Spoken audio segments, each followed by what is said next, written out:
Well, none of them can hide from the truth, yeah. Children have to go back to the roots, yeah. None of them can hide from the truth, yeah. Children have to go back to the roots. I'm telling you now, the truth, the truth. Telling you, yeah, the truth, the truth. You have to go back to the roots, the roots. Go to the roots, to the roots. Yeah, man, you know, this is Benjamin out of the Smiling Coast, West Africa, Gambia, representing for the one and only Abu, the big man you don't know, the Soninke warrior, the man that brings the truth, Soninke warrior, the sign of enlightenment, the Soninke warrior, the righteous and the true African. Abu, reveal the truth to them, you know. No matter how them try run from it, because none of them can hide from the truth, yeah. Yes, we have to dig back the roots, yeah. Fire!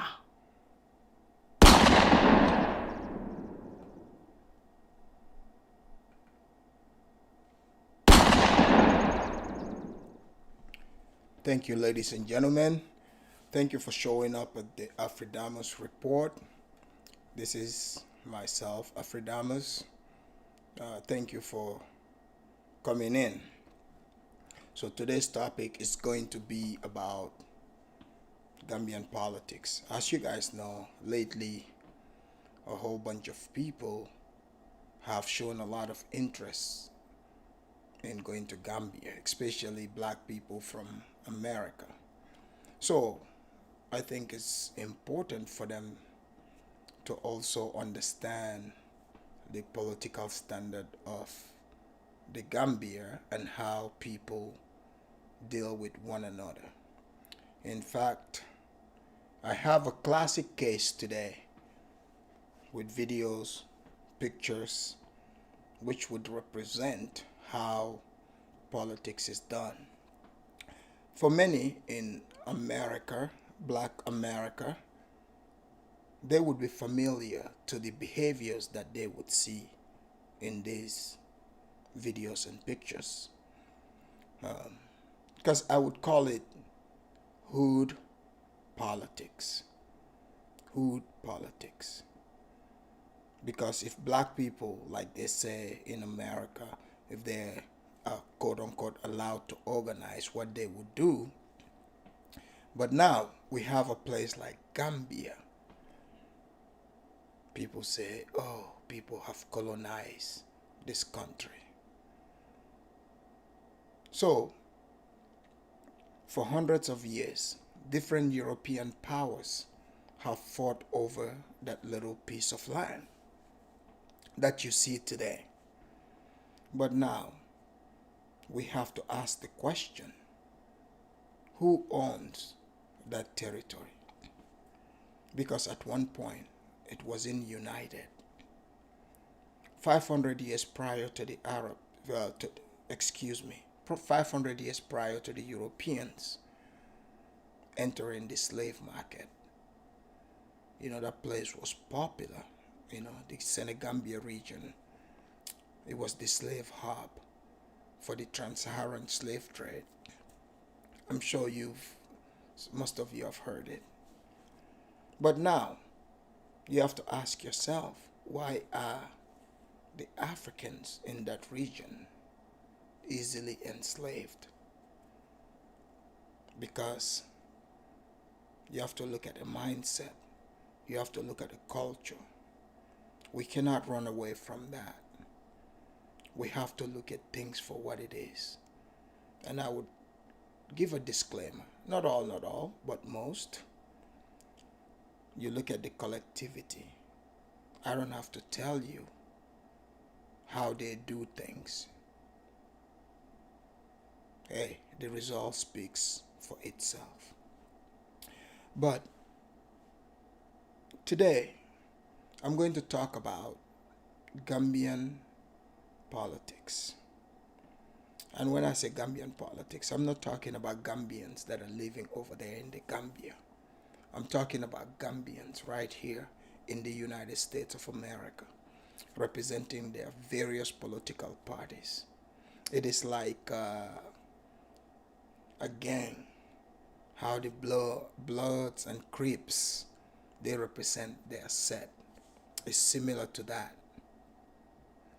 I understand many people in the diaspora, especially, they don't understand African politics because even when I go around, I listen to these panels. There are people who say they are professionals in African politics, or they would say African history. And most of the time, I would say 98% of the time, what they are saying is completely off. Completely off. They do not understand African politics. They mostly understand racial politics, but Africans don't operate that way. Gambia would be a classical case. In fact, I was thinking about this. I was thinking about it real hard. I said, wait a minute. Why is everyone interested in going to this one place? And Lord, behold, I went and looked at deep, deep into the history, not only from oral history, because that's not enough, because that's from the African perspective.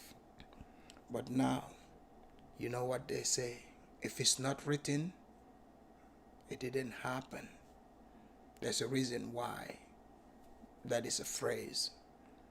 But now, you look at it, who are the people who exchanged the Gambia amongst each other? Because it's popular that people only know that it's the British that colonized Gambia. But what you don't know is prior to the British, the Gambia was colonized by present day Latvia. They used to have a kingdom. This was back in the 1650s. The British started sending expeditions around 1621 to this present day colony. So it was Eastern Europeans. The place was known, very well known for slavery. So I was thinking about it, and eventually the British, around the late 1600s, they eventually took control of the place. In fact, Britain eventually in 1713, they had this treaty over there in the Netherlands. Back in 1713, there was huge war in Europe where even the Spanish monarchy had to give up their throne to accept that Spain is not going to form an alliance against France. So in that treaty, it's in a city in Holland. They call it the Utrecht Treaty. You can look this up in 1713. So in that treaty, that's when they recognized the British as the owners of the Gambia. You see, so you have to realize when people talk about colonization, you can colonize a place without physically being there. The mindset of the colonizers and the mindset of how those people do their politics is completely different. And I'm about to show you that here. And some people say, oh, the British colonized Gambia. No, they only colonized Banjul. At the time, they called it Batos. But the rest of the place was a protectorate. It was under local rules, but they just respond to the British. So let me tell you something. You honestly, do you believe those local rulers, majority of them implement the British rule? No, they didn't. The local traditional way that Africans do politics, that's what remained. And I'm glad these folks actually came together, not like in the evil way to say, oh man, I want to orchestrate this so these people can meet. No, because black people in America, in the diaspora, they're interested in going to Africa, to Gambia.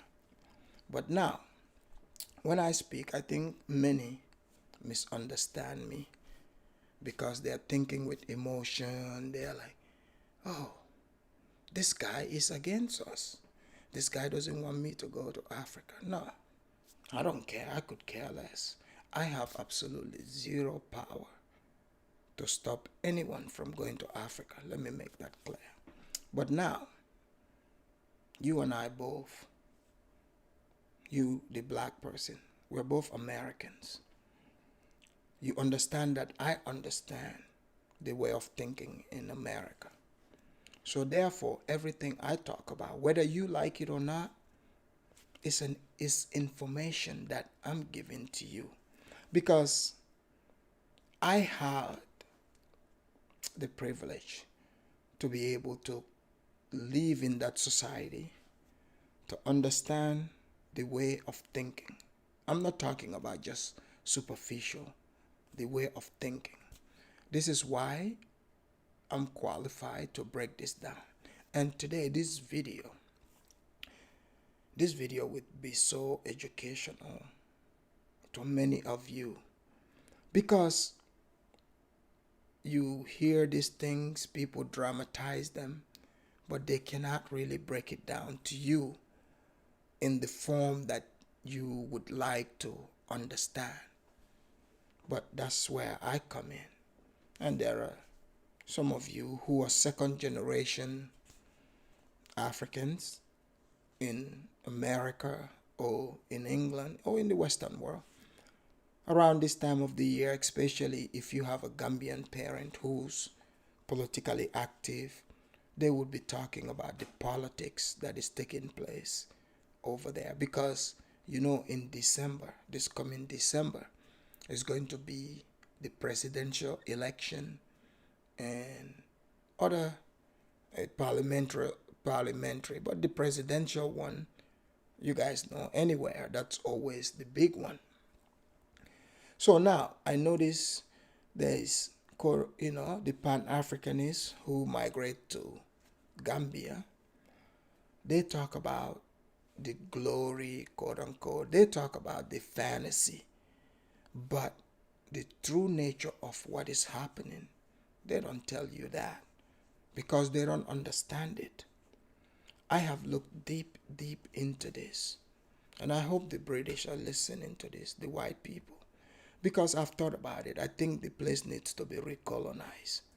And after I finish analyzing these videos here, and you listen to the type of people who are fighting for power to be in charge of that place, you would end up agreeing with me.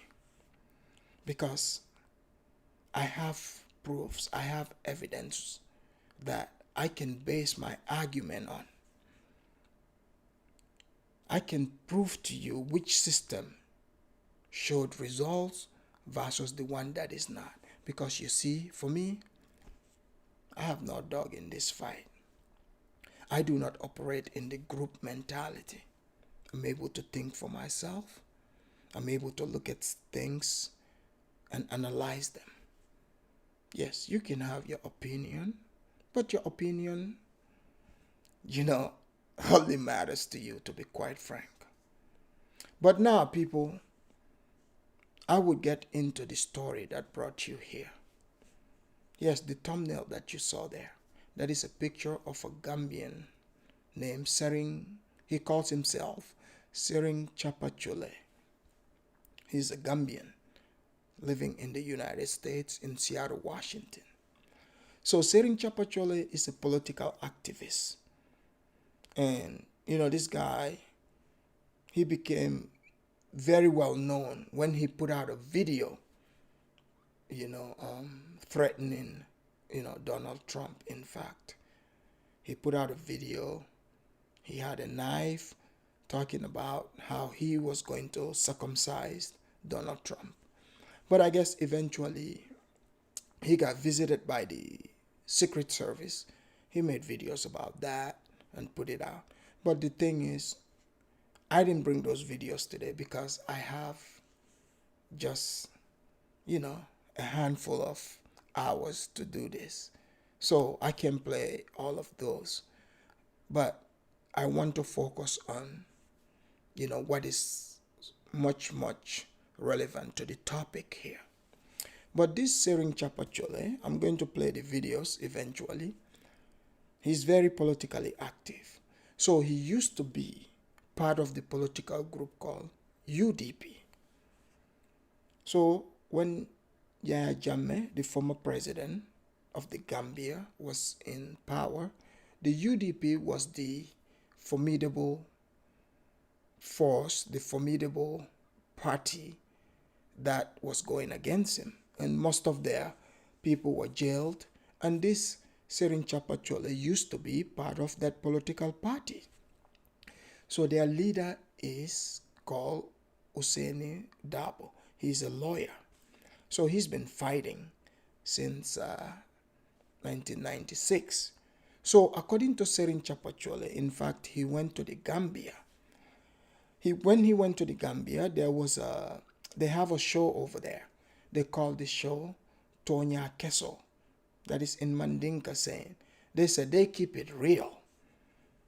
People, black people, you know how it goes in America. Keeping it real until it goes wrong. So they invite people to this show, telling people you gotta keep it real. So Sering Thiapathioly, aka Dr. Babaja, he flew from the United States. He went to the Gambia for vacation. So you don't even hear this type of stories because these are hot Gambian stories. There is 2 series to this. You guys thought it was only the, Bags family, the Black Seed, those are the people with the drama. No, I think the place itself is the major ghetto for every black person. You know what? I was thinking about this. This is why black people in America from the ghetto that discover Gambia, they fall in love with it because they can relate to what they are seeing. Because you see, what I'm about to show you here, you will see that if black people would run in their own politics, this is exactly how it will happen. This is exactly the type of things you will hear. But Sering Thiapathioly got invited to this show called Tonya Keso, meaning they keep it real. It's about telling the truth. But when Sering Thiapathioly came there, he proved them to be Wulia Keso, meaning the lying show. Because Sering Thiapathioly, he's no longer part of the UDP party, which is the Ousainou Darboe's party. So he joined NPP, which is the party of the current president.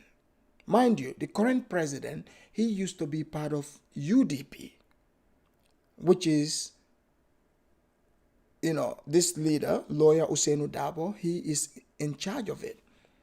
He's been the leader since 1996, but he could never defeat Yahya Jammeh. Because Yahya Jammeh, he came in, through the barrel of a gun.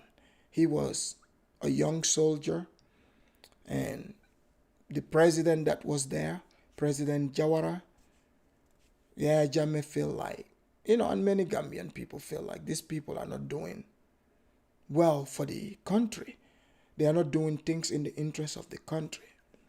So Yahya Jammeh, him and some of his buddies, they got together and, they revolted. He was a soldier. So they out the president. And this was weird because you know what? While that's happening, people, this is weird. They had the American military at the time, 2 days prior to that happening. The American military was there for quote unquote exercise. They had their amphibian trucks, meaning these trucks, you're able to drive them on land and in the sea, because you see Gambia is so much water. But another thing which is weird, right? Let's say a year prior to this school, the very Ajame that did this school, he was over here in the United States, going through training in Alabama. Yeah. He was here for training in Alabama. So he went back and I think about, don't quote me on this, but within a year or so, he ousted the then president. They marched, So like for most of you that fly into Gambia, black people, you could see that there's a military camp next to the airport. So this military camp, these soldiers, they captured it. They took up arms and started marching to Banjul, the capital, where the state house is. That's where the president was. So behind the state house is the ocean. That's where the American ship was. So Yahya Jammeh and his forces, they marched all the way because to enter Banjul, there's a bridge there called the Denton Bridge, and they had forces there. But these forces, because Yahya Jammeh was Gambia National Army, so these other forces, these are gendarmerie. So there's different organizations here. Okay? So they got to the bridge. The soldiers there said, we're not going to let you guys move, make it into the city. If you've been to Gambia, you know this. Going into Banjul is one way. There's a bridge. You go in. The only other way, you have to, board a ship or something, because it's an island. So these soldiers were not backing down. They were willing to die, but they wanted to take the country that day.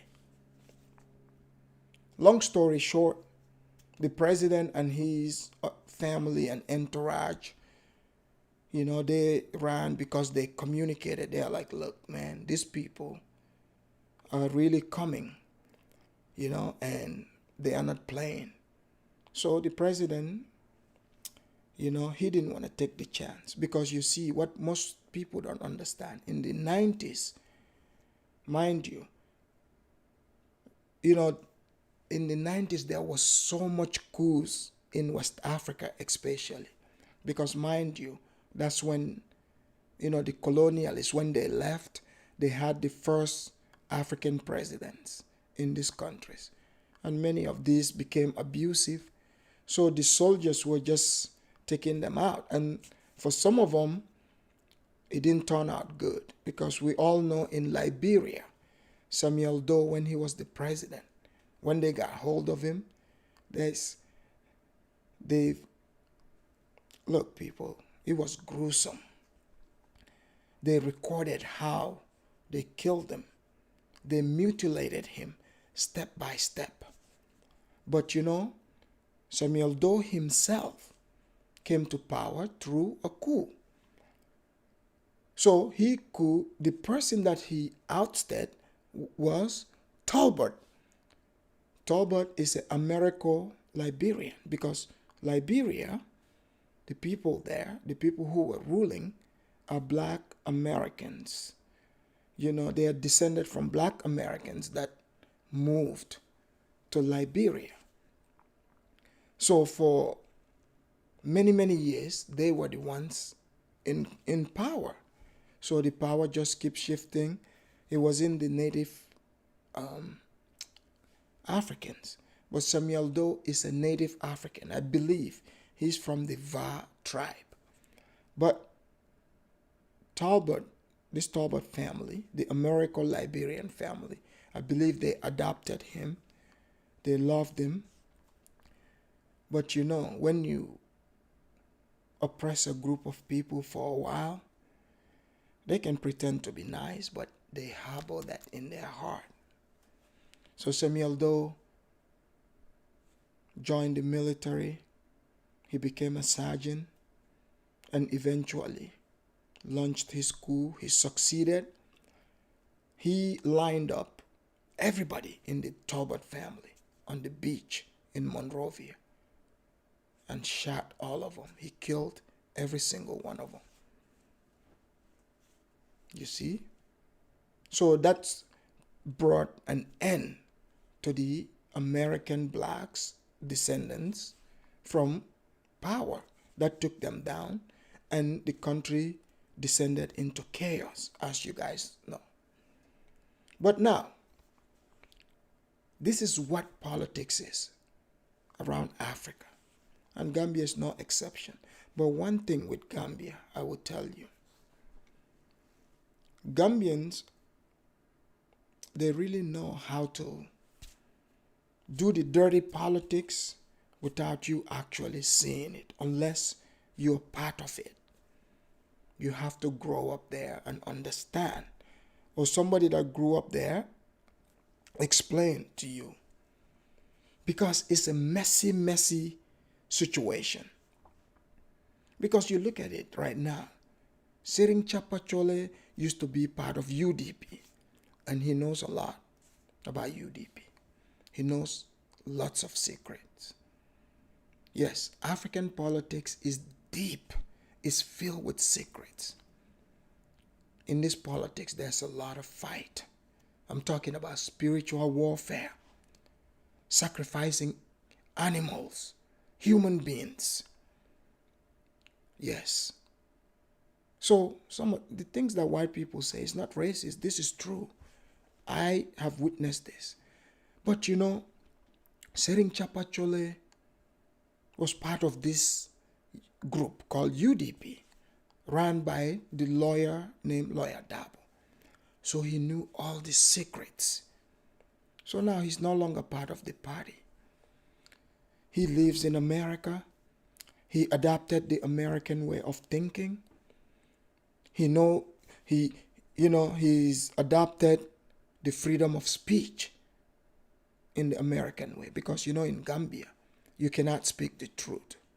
Because if you speak the truth, I'm not talking, let me tell you, with most Gambians, you guys see them here on YouTube. It's a kumbaya, go along, get along. The only time they would come out and probably most of them tell you, speak the truth to you, is if you say things that they are offended by. But yeah, that's why I say, that's why the ghetto in America loves Gambia, because it's the same way. Because in American black ghettos is the same thing. Like the bad things can happen, but you can speak about it. But if somebody else does, they all attack you. So yeah, Gambians are the same way. So this is why I noticed there was a black woman. She lives over there in Gambia right now, from America. She had her stuff stolen, and she put out a video, but she said it in such a nice way, all sympathetic, right? So in the comment section, there were people who came, who started speaking the truth. But I noticed most black people, I could tell by the way they write, that, most of them black from America. Man, you guys should see, they were defending the Gambian thieves. Ain't that something? They were defending the Gambian thieves, making all sort of excuses for them. But that's not why we're here. But right, Thiapathioly knew the secrets. He knows everything, people. He defected from UDP to NPP. It's like being a blood and then leaving the blood and becoming a Crips. And the leader of that Crip has massive beef with the leader of this blood gang you're leaving. So he's the one with the info. He's like the Edward Snowden. And he's willing to decimate this information. He goes to Gambia. He goes to this show for an interview. he spills out all the beans. He talked about, the tactics they use, the human sacrifices. Yes, human sacrifices. The mistress of the UDP political leader. Because apparently he accused the political leader of having a mistress that the political leader impregnated. And now that woman has a child. So apparently, according to Thiapathioly, he said in this interview that that child was the child that was used for the human sacrifice. So when you hear human sacrifice, you're going to think they're going to kill the human for the blood. Yes, they do that too. But no, I'm talking spiritual warfare. This is foreign to you. I'm talking deep African drama here, people. Deep African drama. Like in America, you settle things physically drive by. Over there in Gambia, is spiritual warfare. They have what they call the marabouts. Like these people have sacrifices they would tell you to do. Thiapathioly talked about the story where they went to a marabout. This marabout came all the way from India, Gujarat, a place called Gujarat in India, according to Thiapathioly. So you see, people, the human culture is very deep. Because this is why I keep saying, don't just look at the superficial part of it. Look at the thinking part. So you ask yourself, how is, an Indian from Gujarat able to participate in African spiritual warfare? This is a completely different warfare.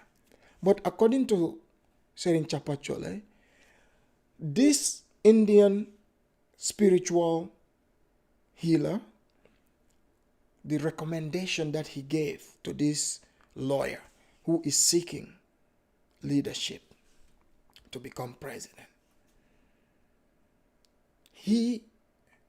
because you're dealing with the devil, right? So you have to give blood to the devil. You have to. So this is the deep African spiritual thing that most people talk about, but they don't really understand. There are people that are still doing this. But I want to help you understand this from a psychological point of view, not just superficial. You just see things happening, you don't know. Most of this wars is spiritual. They won't do a drive-by, but they could murder you spiritually. But now, at the time, Yahya Jammeh was the president. So I guess they went to the spiritual healer, and Thiapathioly said he was present. So the recommendation they gave to the lawyer, if he wants to get power, what he has to do is he has to sacrifice a dog. Yes, not just any dog. This dog has to be a strange dog, stranger from the city, the town where this dog was supposed to be sacrificed at. And the town where it is supposed to be sacrificed is called Brikama. This is the town where I grew up at. And I could collaborate Thiapathioly's story because I know that the story he told did happen, but I didn't know the culprits who did it. So they said what they recommended. So they're going to get this dog from a different town, different from the town that they are going to sacrifice the dog at, people. So they sent a man who used to be a very popular medicine man. He sells the African herbs and stuff. If you go to the African market, everything. This is why I'm surprised people talk about European stuff. I grew up around where everything, I'm I'm telling you, solely is the African thing. But you people are very, very careful with one another because, like I said, this spiritual thing, the people believe in it. Don't let them fool you being Muslims or Christian.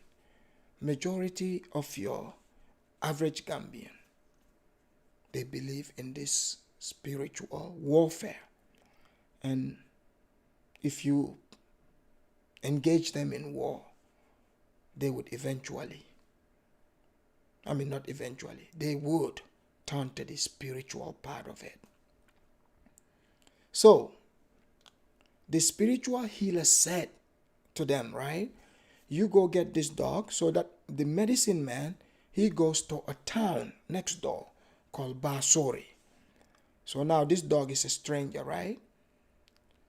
So to sacrifice this dog, they have to skin the dog alive. Yes, people, you heard me. They have to skin the dog alive. On top of that, they have to take some charms. They call it juju. They take those, put it in the dog's mouth, and sew the dog's mouth up, so that so it stays in the dog's mouth. Welcome, Amilka. You see? So what they're supposed to do with that, after skinning that dog, they have to bury that dog in the center of the town, while the dog is alive. So if they could achieve that, if Yaya Jammeh refuses to give up power, even if he speaks against it, he is supposed to die right away. That's what this sacrifice was about, according to Thiapathioly. But now, they went to the elders of that town, Brikama, and they asked them for the center of the town. The elders told them where the center of the town is. Guess what, people? It turned out I live close to the center of the town. And next door, exactly where the center of the town is, that's where, there's a fire department there. The fire station is there. So these guys, they went, mind you, this is usually a busy street, but they went late at night. I believe about 3, 4, according to Thiapathioly. So they went, started digging, but I think, because, if you want to dig in the middle of especially a town where it's like actual road, it's going to be hard, So while they were at it, the fire department, they heard the fire trucks. I guess, like early in the morning, the fire department, they do their trainings, testing their trucks. So they heard it, they took off running. They left the dog there. So now this becomes news. So the Jolas, this is the tribe where Yaya Jammeh is from. The Jolas in that town, they recognize what this means. I'm telling you, this is why I say this is, African spiritual warfare. So since Yaya Jammeh is from the Jola tribe, they also they have to do some type of spiritual rituals to foil this damnation that was put on Yaya Jammeh. But this is all done in secret, under the cover of night. These are the things that Thiapathioly went and revealed on national television. And this is a big deal. Now the UDP people were upset, very, very upset. So now they wanted to take the beef to a whole new level. But you would think, like when Thiapathioly came back to America, He left the drama over there in Gambia. The Tonya Kessel show, they had to take the video down and stuff, retract stuff, and Serin Thiapathioly put out videos challenging them. But now, you would think it stops there. It gets better. Let me show you a video that I would analyze here. That Serin Thiapathioly shot of himself in the United States of America here. When he got back, he put out a video that somebody tried to kill him in a drive-by shooting, and he escaped it. Let us watch this video, and I'll tell you exactly what I see. My people, look at this. I just escaped a drive-by shooting. You see, this motherfucker just went right in there. You see, look at this. You see, right in here, and then the bullet right here. You see the bullet? The bullet is right here. But what I don't even understand, I have no idea who are behind this. Now, you see, I always have my gun. My gun was right here. You see, and so I have no idea who is behind this. Let me show you one more time. You see? You see? This is why I'm telling you, you need to be very careful when you live in America. You see? But thank God I was having this. I wear this. Anywhere I go in this country. So that is Thiapathioly's jujus, because there are Gambians who believe that these charms can stop bullets. So he's telling us that somebody did a drive-by on him.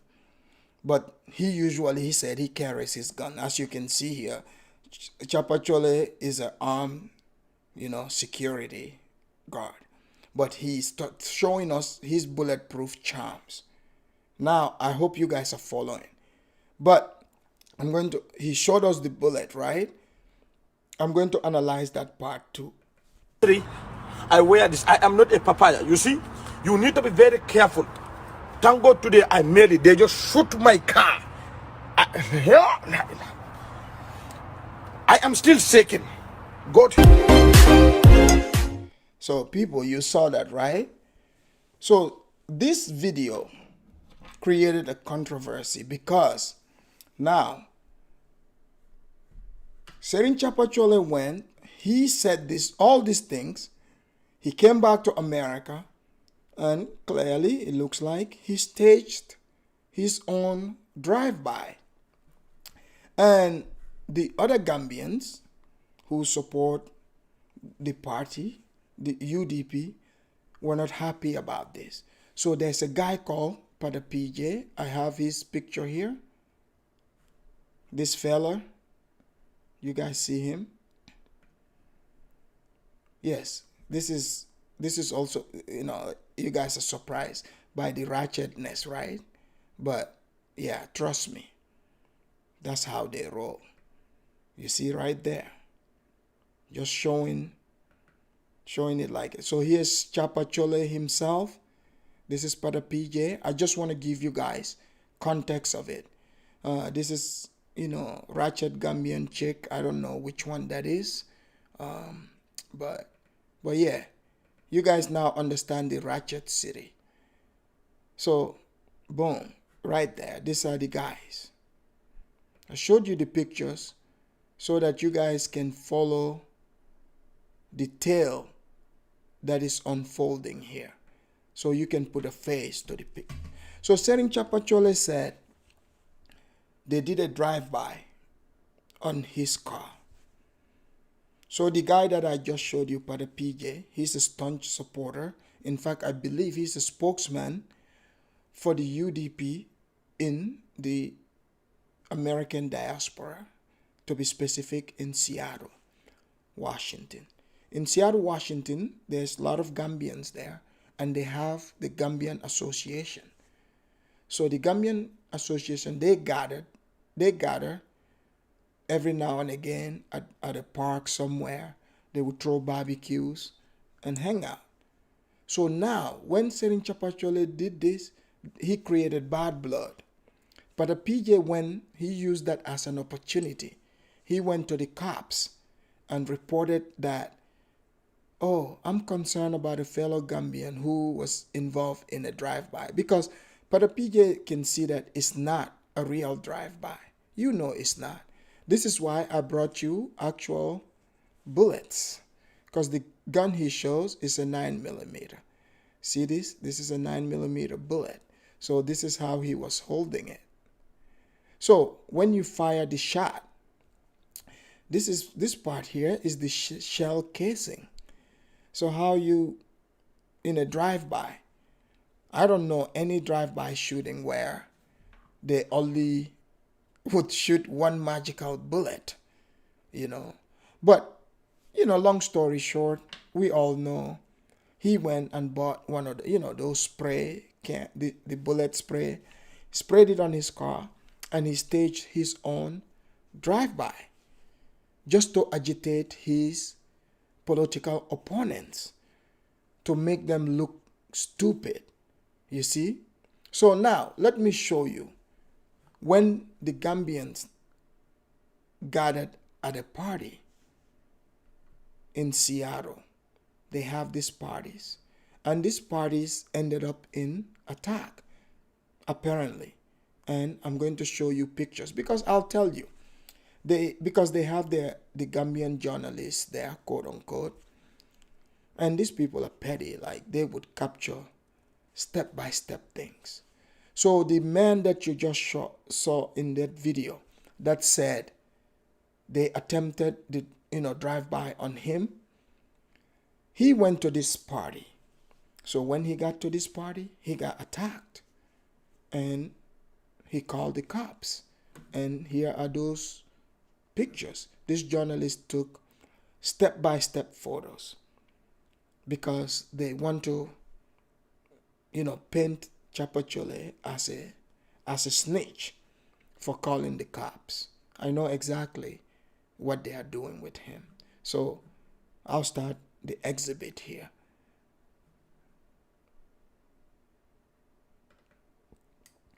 You guys see Thiapathioly over here? He doesn't look too happy. He called the cops to come to the Gambian party. This is the Gambian party here. Now let's go to the, how this kept going. Right there. So he's showing them that there was, some type of scuffle. But I think this is a bit just being exaggerated. Now, black people, you can see exactly, what Gambian drama truly is. This is why I keep telling you guys that it's not race.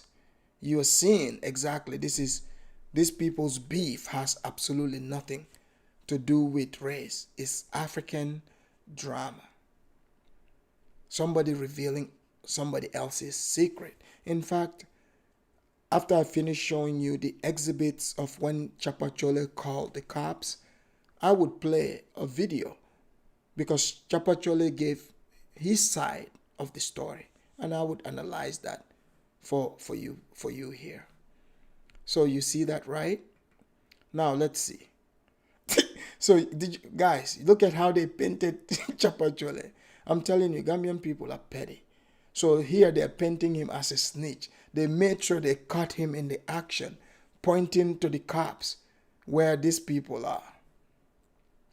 This is how petty Gambian politics is. You don't think if the hood have their own politics in America, how do you think it would play out? It wouldn't even be staged drive-bys. There would be actual drive-bys. In fact, in Africa, in the physical country, that's what happens. Over here, they just have to stage it. Let's see. So Thiapathioly here, they're inspecting him for injuries. People, this is dramatic, right? Inspecting him for injuries, So here's the guy, Brother PJ. The cops finally found him. You see, like over here, the Gambians are throwing down, having party. But somebody called the cops because of Gambian drama. This sound familiar to anyone? Most black people that are watching me from the hood, they're familiar to this. They know the party ends like this. So now you can relate to your cousins over here. So look at him. He walks up all cool in his shades, shaking his hands with the cops. That's the thing with he's political. He's not going to fight the cops. He's gonna get himself out of it, with his tongue. Because that's what they do, politicians, right? So here we go. Now, look at that. This is when the cops are talking to him, about this situation. I bet you none of you thought about this. There's Thiapathioly again. And let me show you this one picture before we get into the next video. This guy here, I guess he's part of, because they have the organization, like I said, the Seattle Gambia organization. That's what it's called.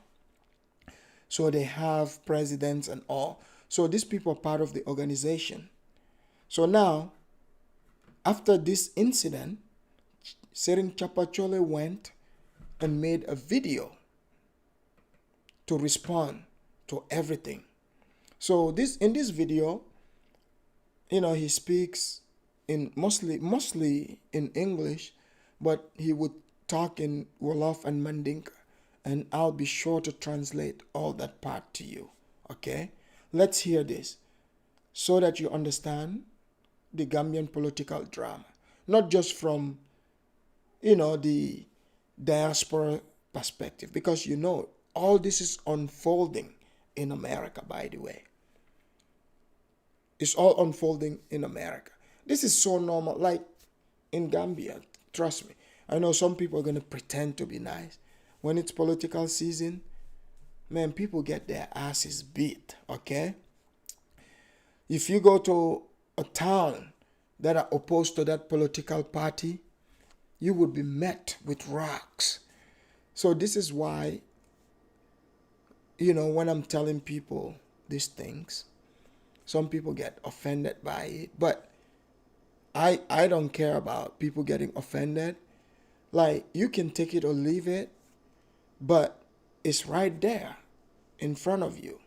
You could see it.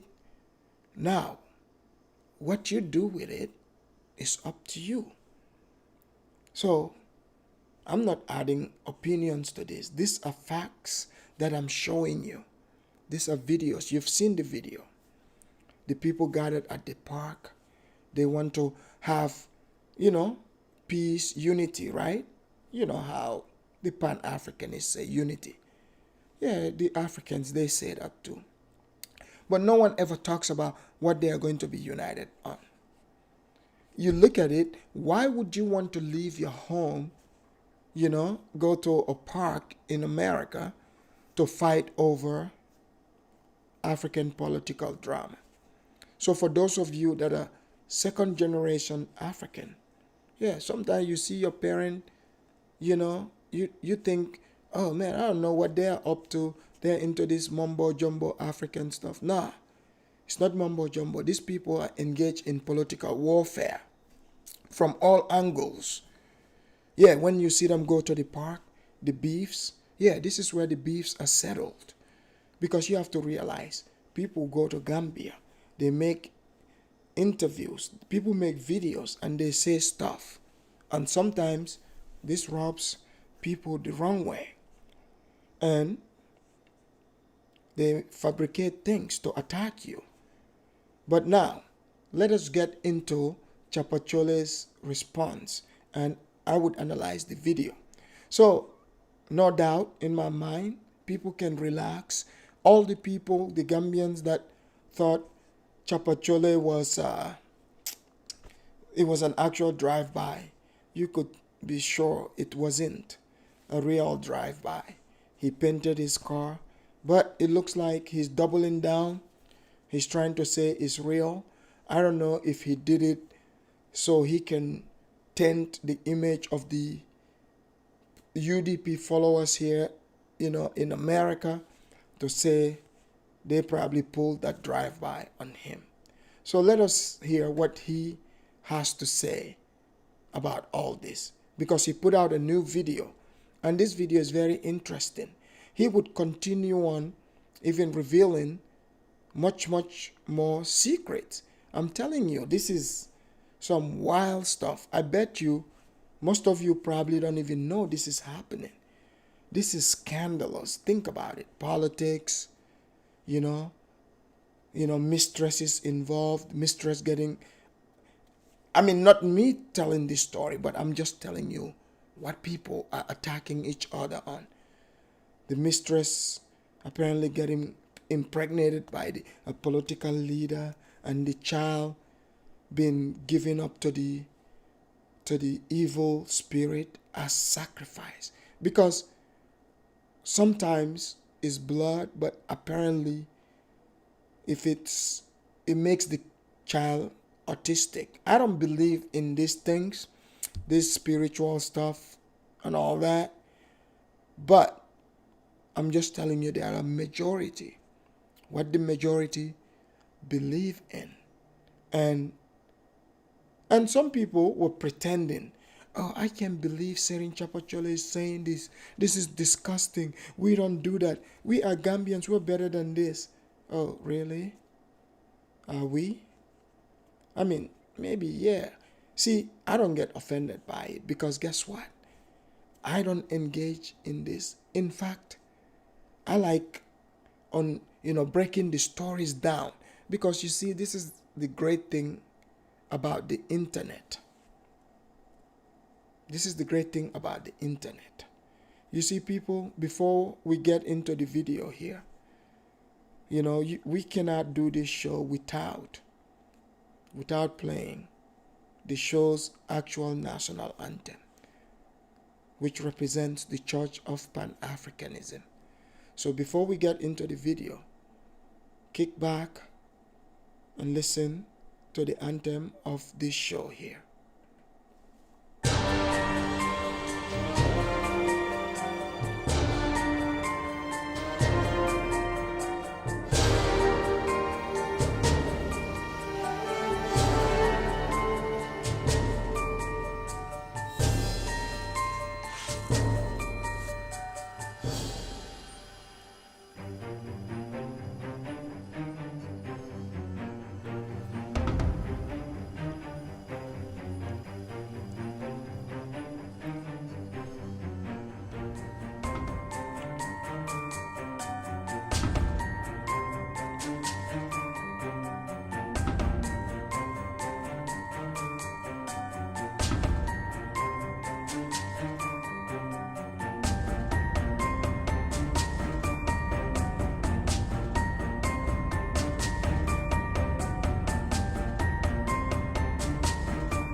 Amazing.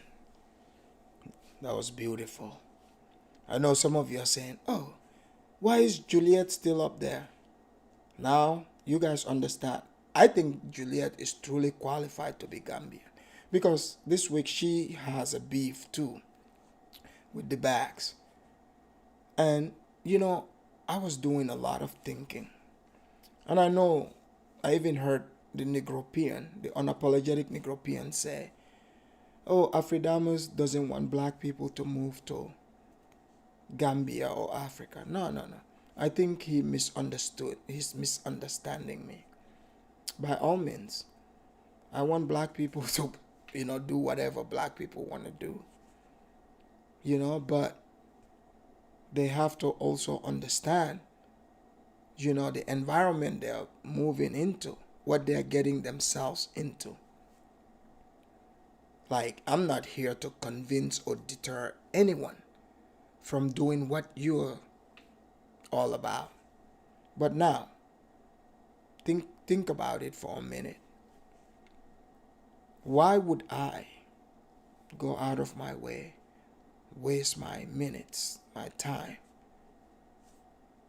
to try to hate on somebody or stop somebody from moving to Africa? In fact, if I could be brought into Congress to give a speech, what I will say there is I will suggest to Congress that there are many black people who want to move to Africa. Let us negotiate a land somewhere with some African country and give black people their own land. But now, here's a catch. They're going to move to that land in Africa. We will give them reparation. When I say we, us American people, because I'll have to pay for that. So, because I'm not into these mumbo jumbo African, political thing, people staging drive-bys, but I will analyze it, you see? So, I would suggest to Congress we put, a billion, certain, large amount of money, but you'll have to give up your American citizenship. You cannot come back. Now that will be the new land. I would suggest that, you see? So that's how much I'm dedicated to it. But I want you to do it safely. Because you see, the ones that went with passion, they got scammed. I bet you they wish they would have been, I would have been around to tell them this story. Because this is not new. Even us that are from there, we get scammed. In the minds of those people, even me, like I'm like you guys now. Like we are in the same boat. Nothing would make me happier to see legit, hardworking black folks move over there in Gambia, build the businesses that they say they will build, the restaurants and stuff. Because see, I'm already acclimated to the American culture. So more than likely, those are the people I'll be hanging out with. And my people too. I have friends there too, just so you know. But you need somebody who understands that. I'm just saying. But it takes nothing from me or adds anything to my life whatsoever. But the truth is the truth. So now you've seen the video of the Church of Pan-Africanism. Wasn't that amazing, people? That's a great video. Because every now and again, the topic that we're talking about, we have to feature those people so that it can match. But if you notice, the feast, the African map, the prophets, Marcus Garvey himself, the wolf in a sheep clothing, because it seems like in these situations, that's what we're dealing with. So this is what the Afridamus report is all about. The Afridamus report is here to open your eyes to the things that you're blind to, the things that you let your emotions blind you to it. In fact, I was talking to a guy, a Gambian. I said, I've been thinking about this for a while. With the way things are going, I think I would have to speak with the British or some other white country to see if they would be willing to recolonize Gambia. I'm not saying oppress them, but you see, once I finish playing this video, you will agree with me. Because the right people, the people that can take that country forward, those people are not allowed to be in the pilot's seat. They don't allow that to happen. Okay? So I know most people talk about it as if even America here, the politics is super nasty. You guys know this. You guys have seen in 2020, they have this pandemic and stuff. And I know most of you guys can tell. They told us even the president here, quote unquote president, had 80 million votes. But I don't see that backing up the support. The guy that they say lost is the one getting millions and millions of supporters. I'm just saying. Just paying attention to what is going on around. But let's get into Thiapathioly's video. He responded to all this, what took place in the park. Here we go. Today I will talk about Pata Sedikan, the incident that happened. And I will also talk about lawyer Usenu Dabo's mistress who live in Seattle. I will also talk about her, and I will. So he's giving us a theme of his topic.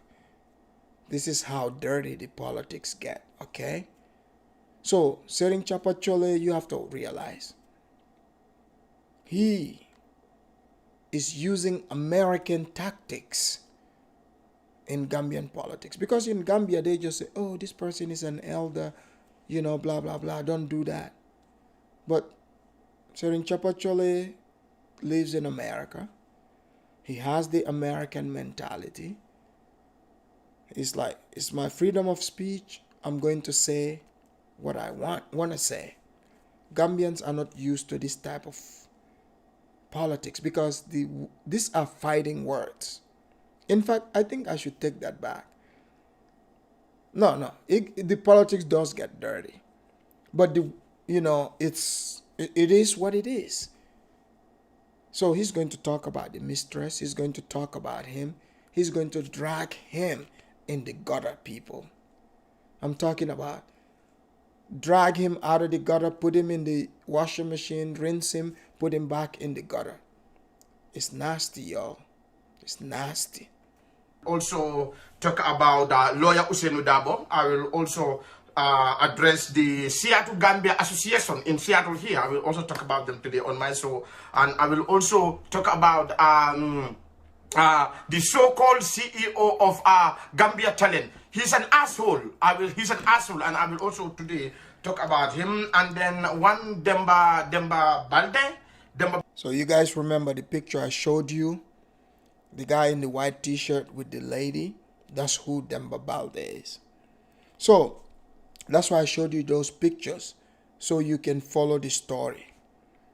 I think it's very important to follow this story, especially if you're thinking about moving to that country, because like I said, now all the way to December, the politics is getting hot and hot. Welcome in house, Bantu Queen. Hotep. Bantu Queen, today it is the African side of it in America. Now, people cannot blame Juliet. She's not the only one calling the cops. The Africans are over here in America. The Gambians, to be specific. They are doing the same, just like Juliet. So, this is Thiapathioly telling us about Gambian politics. His beef with the people. I think he's calling himself as a journalist. I will also talk to them. So today, please, I beg you, I'm going to speak in my local language, which is Mandinka, okay, and Wolof. Today, I will definitely talk Wolof because mistress lawyer that will be all of Ladiga. So he's saying the mistress of the political leader named Lawyer Dabo. Like I said, he's the formidable force going against the president, because the president used to be part of that party, okay? But when they formed the coalition at the time to go against Yahya Jammeh, Lawyer Dabo was locked up at the time. Yahya Jammeh locked him up because Yahya Jammeh at the time put something in the constitution. He put an age limit. Because, when Yahya Jammeh came to presidency, he was only 29 years old. When he became president, he was 29 years old. So his rival was much older than him. So he's like, all right, I'm going to shut this guy down. He put it specially in the constitution. This is what is called smart hood politics, okay? I mean, this is only an African would do this. They would make special law against just one single opponent and put it in the constitution and drown them out. So in Gambia, right, let me tell you something. The way mostly they operate in Gambia, mostly it's not through violence. This is why when Gambians hear violence, they get shocked. Gambian political drama, how it's done, they bury you in paperwork. They bury you in paperwork. If the guy gets power, they create a law to shut down their rival. Yeah, Jame put age limit there. So he played the long game. He knew his rival would age out soon. When the time got close for him to age out, he went out to protest. One of his supporters went to go protest. He got killed. So he had to come out and protest, and he went to prison. At the time, Thiapathioly was part of that party. So he went to prison. They formed a coalition. The present president there used to be UDP. He became the flag bearer and ended up winning. So now they had a fallout because the lawyer thinks that the president should step back and allow him to be the leader. So that's where the fallout is. But let's hear what Thiapathioly is going to be saying here. Now I say all of Buba. Why left up on the promote and Yella Monia Hakilula. And Canada Moni Sondomola. He's saying, people, I want you to, listen to me logically, instead of, pretty much he's saying, don't listen with emotion, just listen to me logically. Aliamoleko Ntenim Pata said we have issues. Tonyano, we have issues, buddy. So he's saying that, I know you guys heard that I have issues with Pata Sedikan, which is the other guy, the guy with the shades, his fellow political rival. So he said, yeah, you guys heard that we had issues. It's true. So now he's going to break it down. Kumakamo muyalong afintita ababanta jana.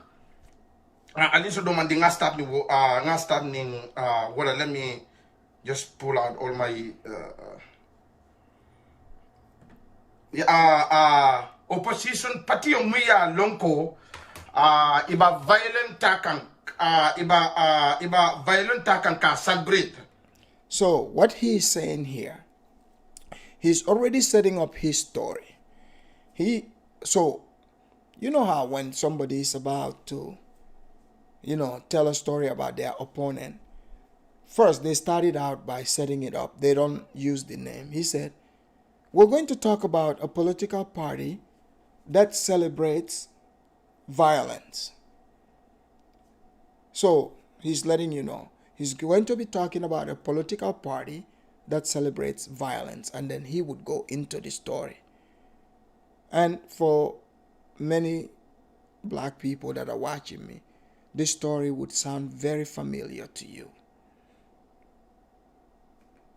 Mbadingol mamira akoita purungan na bankota ngadi an opposition patiola muniyalong they are promoting violence. He said, people, I don't think it's safe for us to hand over our country, to a political party who celebrate violence. Amangke purungan na bankota ngadi wala. Because ngadi na nyuwato bekon UDP kolba celebrate kaneko babaja patasi di kanlea booty. He said all these days he's been seeing the UDP people, which is the rival to the president, have been celebrating that Pata, the guy with the shades, he said they've been celebrating that he got beat up by that guy. So, and if that's the case, he's saying that they are violent and they're celebrating violence. Ndemo mo pata se di kanlet. Ha. Ngaje fanang so-called Gambian talent. Wo wulu kaw mumba siyatu jang. Na Afrika butu keso mumba siyatu jang. Ikabe Pa Usman Diouf. Pa Usman Diouf is a Gambian journalist. He said, so Thiapathioly is saying, this guy lives in Seattle. He said this guy is a so-called journalist. He is a hypocrite. He's a liar. So that's the guy who, in fact, I went on his page. I don't want to sit here and say, oh, I actually flew and whatever, find these things. No. You know, these days you can find everything on pages. I went on their IG. Someone sent this to me. I went into, deep investigation so I can bring you guys the facts here. I don't just want to speculate or just make the story sound exciting. I want to give you the real facts so that you guys can actually see actual Gambian politics. So that, think about it, people. You say you want to go to Gambia, you want to relocate there. Okay, fine. Eventually, let's say you become a citizen.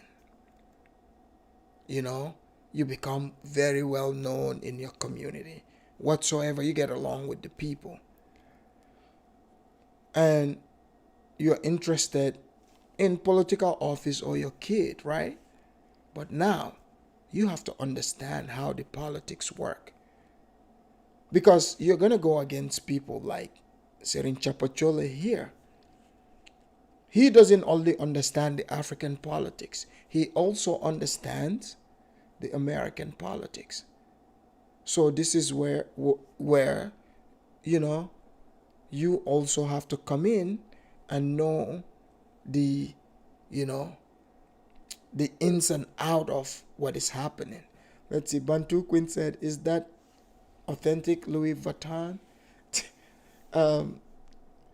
Well, I don't know. We'll have to analyze that later. Let's hear more. Ala fa ndeko. Na manke na Afrika butu kese dimoti. Ay fatante ba andum fanantang. Mba regle ko montoro. Mbulo. Let me tell you something. He's speaking Mandinka here. If you want to use super harsh words and totally just break a person down, you say it in Mandinka. And also Wolof. I'm telling you, Gambian languages. You guys remember, what's her name? If you go to Mr. Uganda's channel, there's a lady there, Tanjun. You guys remember Tanjun? Oh yeah, Tanjun sounds like the typical fighting crazy Gambian woman. So that's why I'm not surprised when of all the countries, she said that's where she is going. I'm not shocked. I'm not surprised. Somehow her spirit, that's where her spirit sent her. Because she watched, she saw, she's like, oh, there goes my people. I'm drama, they got drama, I'm going. As you can see look at Thiapathioly. He's dramatizing this and he's saying that he's about to drop the bomb. He's about to drop the hammer on this Paos guy, where I got the pictures from this guy's IG. In fact, I'm on IG. I'll have to put the link in. Soninke Warrior. You can follow me there. SONINKE Warrior, WARRIOR. But this guy, I went over there. I got the pictures. So now Thiapathioly is calling all these people out. And in this video, he gets nasty. He spills so much beans. People, you know what? I don't want to keep you waiting. I'll just play it. Ansi mama. Yalla to seri Thiapathioly UDP. Ntelaka dum ida skin ko na UDP regle. Mbulu me ma ansi me ma. He's telling us that he's the only one who knows how to break the UDP down. He said he triggers them without even touching them physically. Hey, Lion King, welcome in the house. Hey, Mr. Research, welcome. And Supergirl.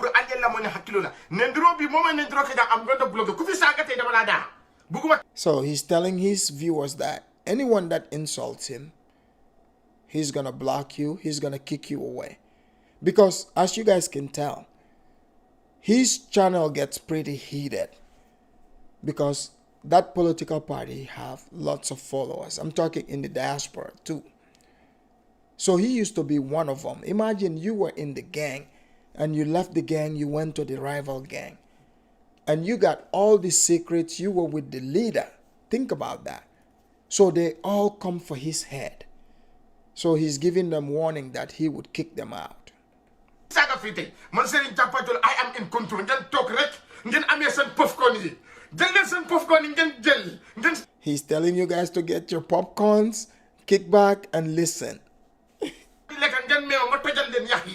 Wow. Another popcorn tarek. Exactly Maya. Barabana, thank you so much. So let me prove you I'll relax. Okay? Then put alien so then when you call tanga I have no idea where do I get this post. Yeah, I got. So he's telling us to kick back, get our popcorns. I hope you got your popcorns, ladies and gentlemen. Get your popcorns. Thiapathioly wants you to get your popcorn because he's going to spill the beans. People, I'm telling you, if you want to hear ghetto drama, I think Gambia is the like the representative country for the hood. I mean, to be honest. I mean, look at what is happening. Hello, Lani. Welcome in the house. Post on here. No WhatsApp ye. Muya along ko Natalie Bolia screenshot ya Kenyan. WhatsApp muya along is going around ko Thiapathioly. Patasi di kanla booty for ya. So he's about to show us a screenshot of a picture that he said his followers sent to him because this is going around.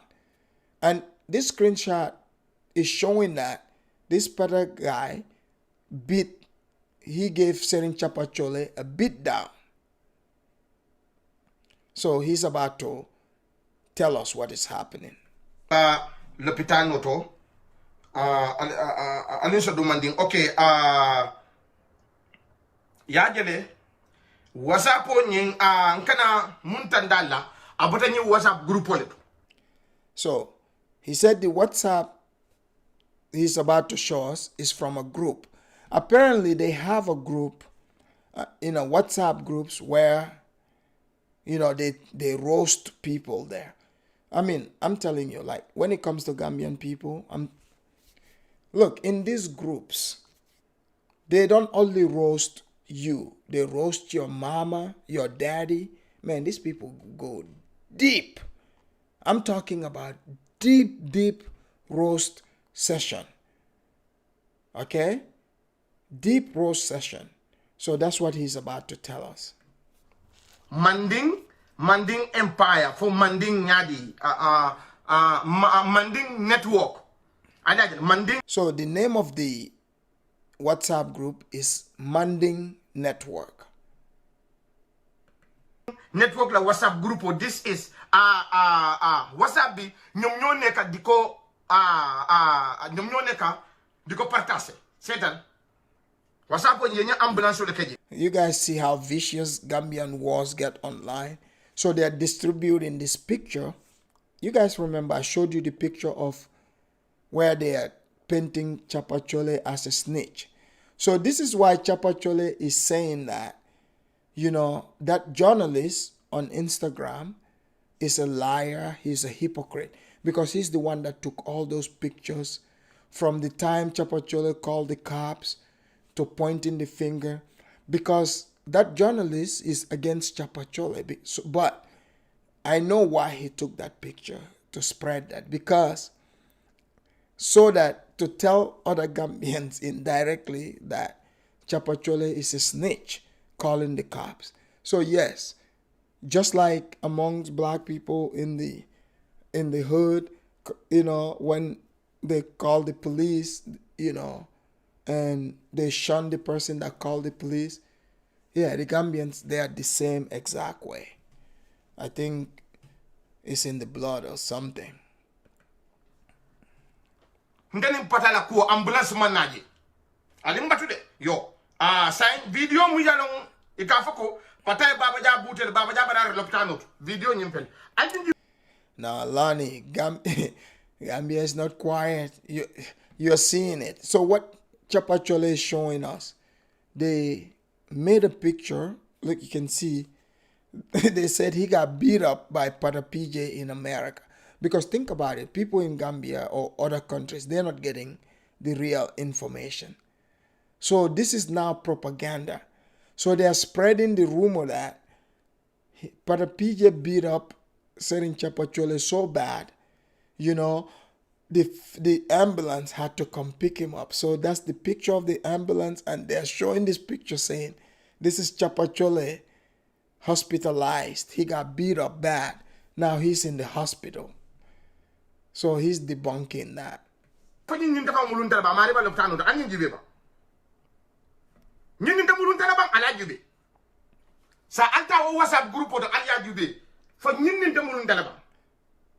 So he's asking his followers, does this person even look like him?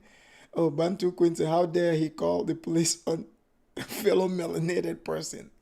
I guess it got too hot for him. He had to call 911. I mean, think about this. Imagine this, right? You guys are at the park, and this beef is happening all the way in Africa. And it's like some American people are going by. They're like, oh, look at these nice Africans. They have no beef. Little do they know, these people are super drama. Like Lonnie is saying that, oh, I thought Gambians are quiet. Yeah, for the most part, but the politics is not quiet. That's for sure, as Thiapathioly and these fellows are showing us. It's just the regular Pookie and Ray Ray type of stuff. Trust me.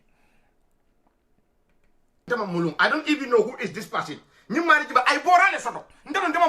don't even grow. He's saying the guy got beard. He doesn't have beard. So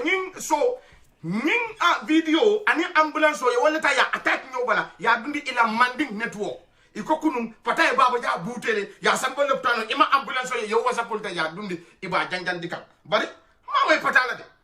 So he's saying these people are spreading this propaganda. They took this picture, attach it to a picture of the ambulance, and now they spread it in their Manding network. They have a network called Manding, and now they're spreading it. But he's saying that he didn't hear this from Pata PJ, but he's about to respond to the people that are spreading this. Mawe patana. Mungkin anteni patate mandela pataje nga pata neng ndela neng dasa din chapacho ndela pata neng anda biada de ndam kewletide. So he's telling us that he's a real man. He said he's the one that confronted Pata PJ and insulted him. He said he's a real man. Facebook pata nene ndela pata neng. Yaman pata yam bulo muta I am push. So he's saying he insulted Pata. Pata grabbed his hand and shoved him.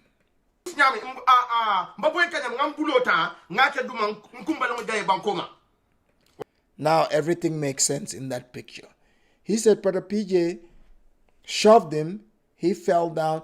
He was falling down. He put his hand on the ground and his knees touched the ground. Now it makes sense why he was showing the police his knees. I can't believe he was adding that as an injury. Sorry guys, I didn't mean to laugh. He said he got up and he called the cops. He lay his hand on me.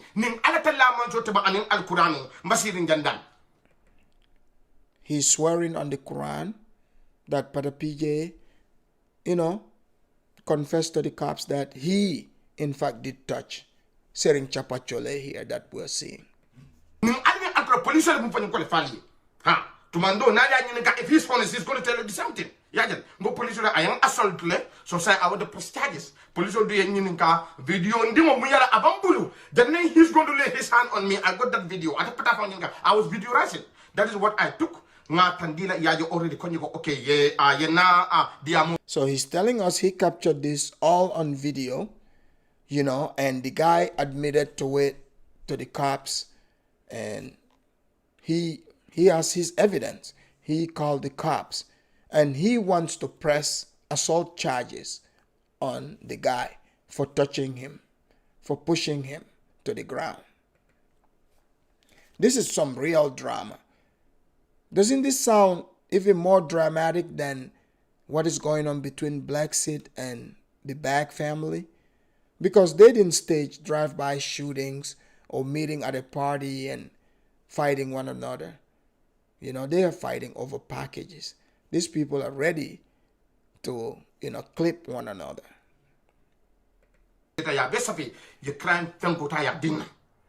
Bare munya ndungu kama kafuko pataya bute le fa dalete ambulance le kambatana ya samba janale iko ya tonto hafle iko ya nokle ndemo moy pataya fa.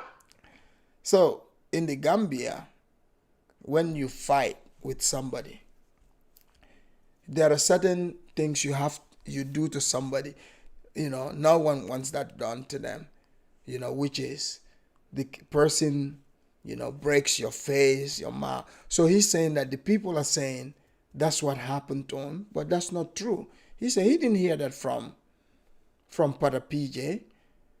So he's defending himself, but he's going to get into the juicy part of these things. Just be patient. Ha, ngamu mwede ko patako. Atade ay munke what is fenko atunding ay munke abulo ye male, but I actually just like self defense. Ako ayake wole kamba. Wode ngo jele. Ne post dota ya Kenya ko patale ya for patale for other Twitter for me to I saw that one. So he said Pata admitted to touching him, but he said he did it in self-defense. Moko bindane wow. Mom, loham lal nama that ma push because of self-defense. Wow. He just repeated the same thing in Wolof. So because I was so busy, you know, but post your UDP and threaten that screenshot the post and send it to me. So he wants all his followers, wherever they see on social media, UDP, they are threatening him. He wants them to take the screenshot and send it to him. So I'm guessing he's gonna take that to the Seattle police, I guess. You think it's a threat, start it out and forward it to me. That's exactly what I did. But I was not Thiapathioly said he's not going to fight anyone. His hand is not going to touch anyone in America. He said, but he's got ways to handle this. Pata was so dumb and stupid that he will do exactly what he did. But he's an idiot and he's a tot. Don't call it. And then Facebook I wish me a pam. He said if he's a real man, he can't believe Pata was so dumb to touch him, which is assault in America, I guess. No, not guess. Yeah. If you're in a heated, scuffle like that, don't touch the person because they could accuse you of assaulting them. You guys remember in my last video, I told you guys how this one dude accused me of choking him because he keyed my car. You see? But Thiapathioly he wants to press charges. Okay? I'm telling you people, this is the type of Gambian drama you don't know about. But now it's on film. And the Afridamos report is at your service to break this down to you, for you to understand it. You know? So that next time when you see things like this, you'll be able to know what is going on exactly. And that's exactly what I did. So where I the man of my wordlet. Yeah, and that is exactly what I did at the end. He's saying if you talk about him on social media, when he's a real man, when he sees you in person, he would confront you and he would say the things he wants to say to your face. He's not scared of anyone. He's a real man. Police should not ye report ota ndetata patata. Bari video dula kambando fenke this guy attending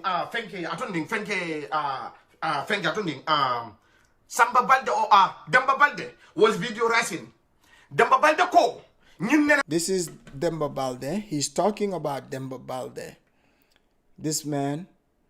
So, I guess this man was taking videos, but Thiapathioly felt like this man was setting him up. So he's about to tell us. Gambia Jang, today is our Gambian party. People come to the party. This thing never happened. I love them about the official selling Thiapathioly. Yeah, boo. So, Sering Thiapathioly is upset that this man made a video, a live video, saying that this type of incident has never happened here. Gambians just want to get together and have a peaceful party, So, pretty much the guy is accusing Sering Thiapathioly of being the one that brought drama to the Gambians. But the Gambians don't do this. But he's speaking, he's, saying that that's a lie. He said that's a lie because he's about to tell us other dramas that Gambians engage in. I'm telling you people, this is some wild stuff. Funny Alpha. Demba Balde fight there with powers of Gambia Talent, the CEO of Gambia Talent. They fight. I am the one. Muye powers bulong the praga powers samba. So he's saying that the same guy accusing him, trying to say that this has never happened. In fact, as you guys heard it in English, he fought with another man. That is the CEO of the Gambian Talent. That's the man that took the pictures of Thiapathioly, like from the time the cops arrived, from the time he called the cops, pointing the finger at the person that he once arrested. So he took a step-by-step photo of it, because I guess these people are all in another political party. So they set him up, to put him out as a snitch, you see, and try to paint him as, oh, we Gambians, we're peaceful. We've never seen this, but Thiapathioly brought this drama to our barbecue. But in fact, they themselves have been engaging. They fought each other at these parties before. I bet you never knew that the Gambians get down like that, huh? Oh yeah, they do. Trust me. Gambia Association of Program. Demba Balde so-called CEO pa Usman Youth of Gambia Talent. Because of politics, because of Yaya Jameko. I was the one. If you want to quickly get in a fist fight with most Africans, I would say especially Gambians, through political difference. Yes. Some of these people, man, they take it way too far. I mean, for me, like, really, no man is that important for me to go and fight for them like that. I mean, I can fight for myself. So, what am I engaging in that fight for? But there are people who they like doing this. And I'm seeing it play out, play itself out in front of not just me, now you guys. Because this is happening in America, not in Gambia itself. So you have to ask yourself, is it America that caused these people to be this dramatic? Or they brought the drama over here? I think the latter is the truth.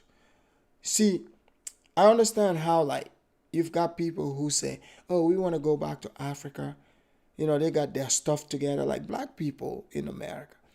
But now the hood is following them. So we're the same way. You have Africans who got stuff together and everything. They move to the West.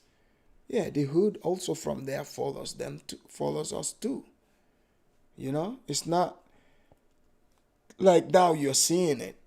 I've even heard some black people saying, "Oh, I don't want to go to Gambia anymore." Man, you can live in another side. Like, for instance, I'm Gambian. These people have their dramas, but I'm not present there. I've never been around where the dramas take place, you see? Because I don't, put myself in situations like that. But I would analyze the videos. If you don't like it, the most you can do is leave a comment. That's right. Let's keep going. So what be ni wo demba balde nata wo wuli budu keso ka wuli ka fako ha Thiapathioly ha ni sifa ne ma soto jang ndol kana jena patige ala fo demba bal Thiapathioly ko aton long sate alfalti ya jil sate alfal ni ko wakering e kam Facebook live. So Thiapathioly is saying Demba Balde is a wulubuti keso. This is a Mandinka word. He said this when they say wulubuti keso, that's like super insult. Meaning he's one of the biggest liars. He said he's supposed to be one of the elders in Seattle to bring them together. But instead, he went and did a live video, lying in this live video. Guys, this is ghetto politics. Ghetto politics. You guys remember in my other videos I talk about love, having love of the heart, because that's what's real. You cannot form an alliance with people based in lies and hate, because the moment you differ, the moment you disagree with them, everything crumbles. Like they turn against you. You know, you're all kind of B words. I mean, some of you know. Like they call you all types of names. So this is why, for me, I do things the way I do because that's more peaceful. I mean, I don't care if you like me or not. You know, you're the one feeling that. You know, however way you interpret it, I don't put any meaning behind it. I just live my life. I allow things to unfold in front of me. Revelation. They reveal themselves in front of you. I don't sit there, you know, having all these thoughts saying, oh man, this is how it's gonna go. This is how I'm going to do it. You're bound to be disappointed.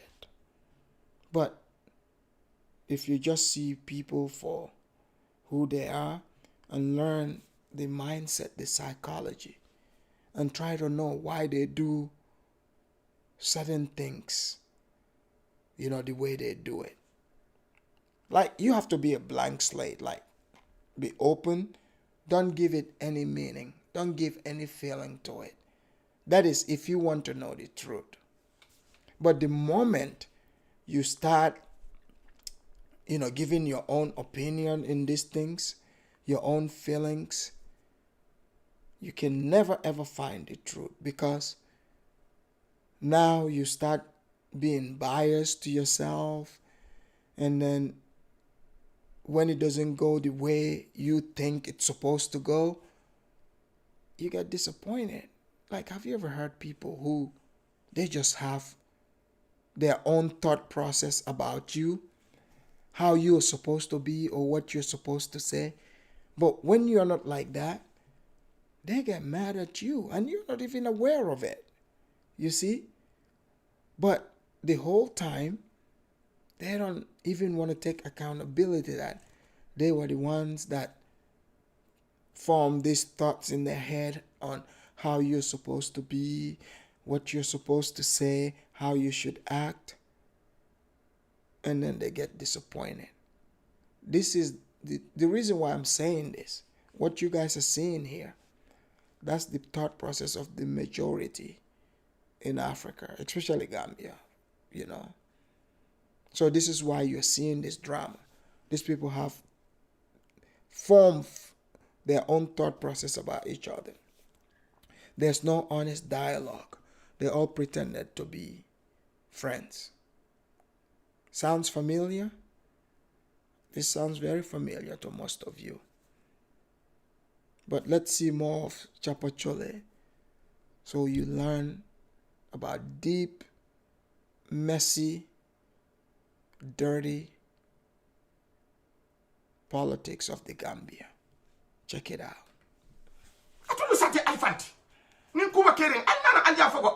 Now, somebody is asking me why you insult. Because Facebook. He's talking about Pata insulting him and stuff like that. Let's see. Amilka said, nah, I believe we Africans change for the worst. When we leave Africa, go to the West, we get money, but our manners get worse. Look, I totally disagree with that, you know. Because, okay, change for the worst. To what?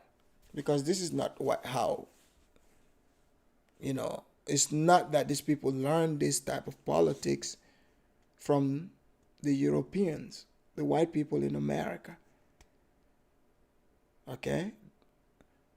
Even prior, I'm talking about prior to me ever coming to America as a kid.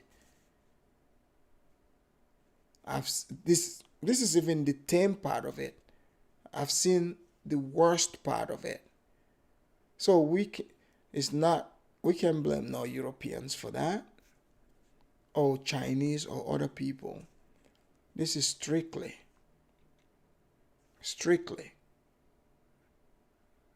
these people's own characters, own behavior manifesting itself.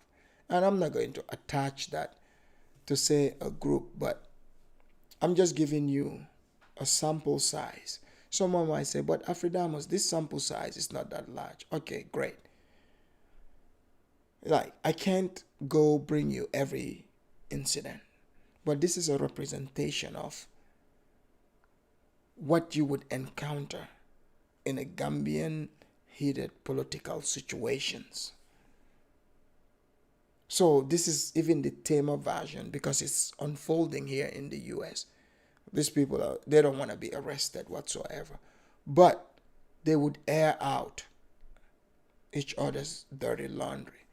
This is what I mean by when people do not have love for one another.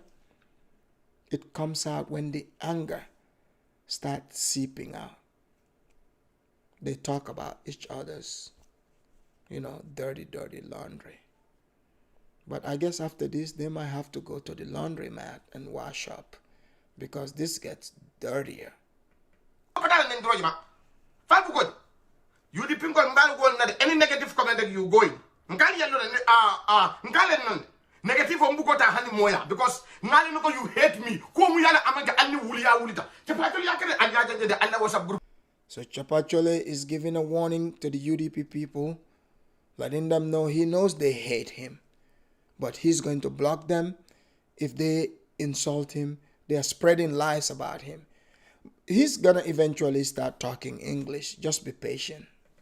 But you didn't go. Mali blame. Allah will ya Allah follow Jamalia lawyer Usenu Dabo. Modo Baflangani, the man in the lawyer Usenu Dabo, Ibrahim Dibabulo. He's saying that he doesn't blame the UDP people. He said because this lying behavior, they learned this from their political leader, lawyer Usenu Dabo, meaning their political godfather. So now he's about to tell us the story about a recent incident that took place in the Gambia, where the UDP, I guess they traveled, they went to Kaninlai. It's a village in the West Coast region, in Fonyi, in Gambia. That's where Yaya Jammeh is from. So they went over there, the former president, that's his home village. So this UDP, since they're rivals to the former president, apparently there was a fight. So Thiapathioly is telling us a story that lawyer Dabo told, saying that one of their supporters' arm got broken in this scuffle. And he's saying that didn't even happen. So he's saying that's a lie. Let's hear it.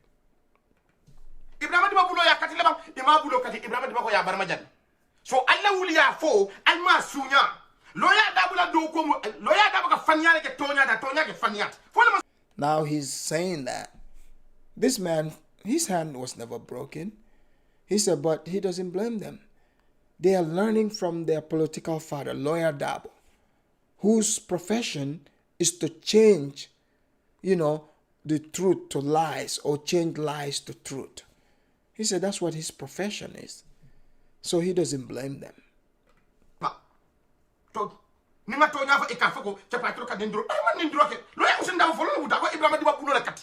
atolla wulia fo anala fake news anka mundundi alma sunya ajabu di loya useno dabole ba yudi pinkon aka nindiro munte bi aka Adama Baronen lawyer Dabo was the first person bring Adama ya by he came to New York ala jubi ala first meeting aka New York he was insulting President Adama Barrow. So he's saying he's not insulting these people, he's just speaking the truth. He said because look at it, even their own political father, because he was in the government, they even gave him the vice president position, but he got fired. He said when he got fired, his first speech, he gave it in New York. He said, but in that speech, he was insulting the current president. He said, listen to that.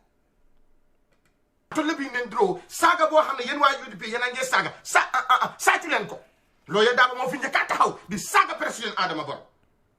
Lawyer Dabo mo finje kataw. Kon nak yen lolé na wax ni I am not scared of it. I am not scared of nobody. I said this in the Gambia and I repeat myself. I said it in the Gambia that lawyer Dabo drink alcohol. So he's revealing that lawyer Dabo drinks alcohol, and somebody will be like, why is that a big deal? Okay, in Gambia, the people are Muslims. If you're running for political office or wanting to be seen as an elder, drinking alcohol, they look down upon that. That's a no-no. So that's what Thiapathioly is revealing. He's saying lawyer Dabo drinks alcohol. So that is a big, big diss in that society.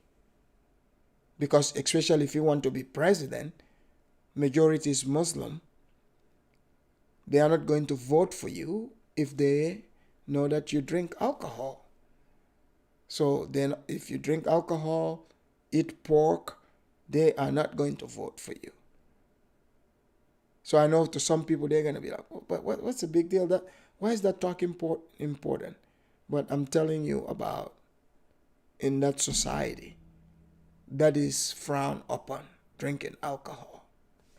Now, because it's your constitutional for you guys to know. So now, if I lie, it's very simple. Let lawyer Dabo come and say, okay, what Baba just said is not true.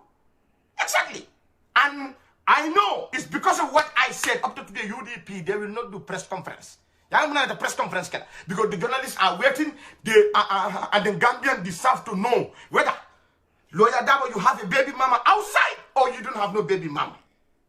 All right, guys. This is becoming hood. So the guy, now in his interview, he revealed that the man has a baby mama in America. So that's another strike against you if you're a politician over there. Like, you got wife and you got baby mamas. So this is why I always talk about the culture, right? So you can't have no baby mamas. You gotta be married over there. You can't just, it's not like the American style. Like, so for those of you that are talking about going to Gambia, because I've even seen some single black American mamas going there, and they putting this on camera. You might want to be listening to the Afridamus report. I'm just telling you the things that they look down upon. So you be there telling them you're a baby mama, and they'll smile, but they're looking down on, because that's a no-no with the culture. So he's accusing Lawyer Dabo, the presidential candidate for UDP, of having a baby mama that lives in America. Remember I told you guys this gets messy? It's gonna get more messy. If you contest for an election, people have the right to know who their leaders are. It's our constitutional right for us to know whether our leaders are criminal, are they drug dealers, are they this and that. We have the right to know. So you not important the puru na nyaton calling here on table lawyer Dabo neng manta nenna luma so am na nyomulera nendo journalists are giving you time. So Thiapathioly is trying to force this party, the leader, to come out and hold a press conference on the things that he said. So you see, he said these things, came back to America. So he is bringing him in a fight. So if the man ever comes out and gives a press conference, he's right. The journalists are all standing by. They want answers to this. And that's another thing people might not know about Gambia if you're not typical Gambian and into the politics and what is happening. The journalists there these days, they are super vicious. I'm talking vicious. This is why, if you look at Gambia, like the former president Yahya Jammeh, he locks up lots of journalists. I'm telling you, the Gambian tongue is wild. This is why Yahya Jammeh was locking people up. Like even Thiapathioly, I remember when Yahya Jammeh was in power, I don't think I even hear him say bad things about Yahya Jammeh. Because if you do, you cannot visit. Plain and simple. It's like if you're out of the hood, but you still kind of you want to go to the hood because you're going to miss the hood, right? But you want to make sure you're still able to visit the hood. You do not want to, let's say, the big goon in the hood that everyone respects and they're in charge. You can just now say anything you want and think you can just come to the hood. So Gambia was like that. Fine. You have freedom of speech in America, in England, whatever. Fine. You can say what you want. But you better not go back over there while Yahya Jammeh was there. Because you best believe he would send his people to come pick you up. So, at the time, all the people that talk smack about Yahya Jammeh at the time, they don't even dream about going to Gambia. Because some people took the risk and they got arrested, got thrown in jail. Some even disappeared. We still can't find them. It's a mystery. So this is why when people are like, oh, Africans don't speak against their government or talk about them. Look, not all presidents in Africa allow that type of stuff. Now it's getting better. Now, like the Gambian president, you can talk about him and say whatever and still be able to visit. The things that Thiapathioly said in the Gambia on that show, if this was even 5 years ago, or even let's say 6 years ago when Yahya Jammeh was there, and he says anything remotely close to that, let's say, even to Yahya Jammeh, he wouldn't be leaving that country, that's for sure. He wouldn't have left the country. He wouldn't let that fly. So it's not as easy. Shows like that would have never even existed. They didn't exist back then. So all this is new. Like the dude was literally, like the the Debo, like he Deboed the whole country.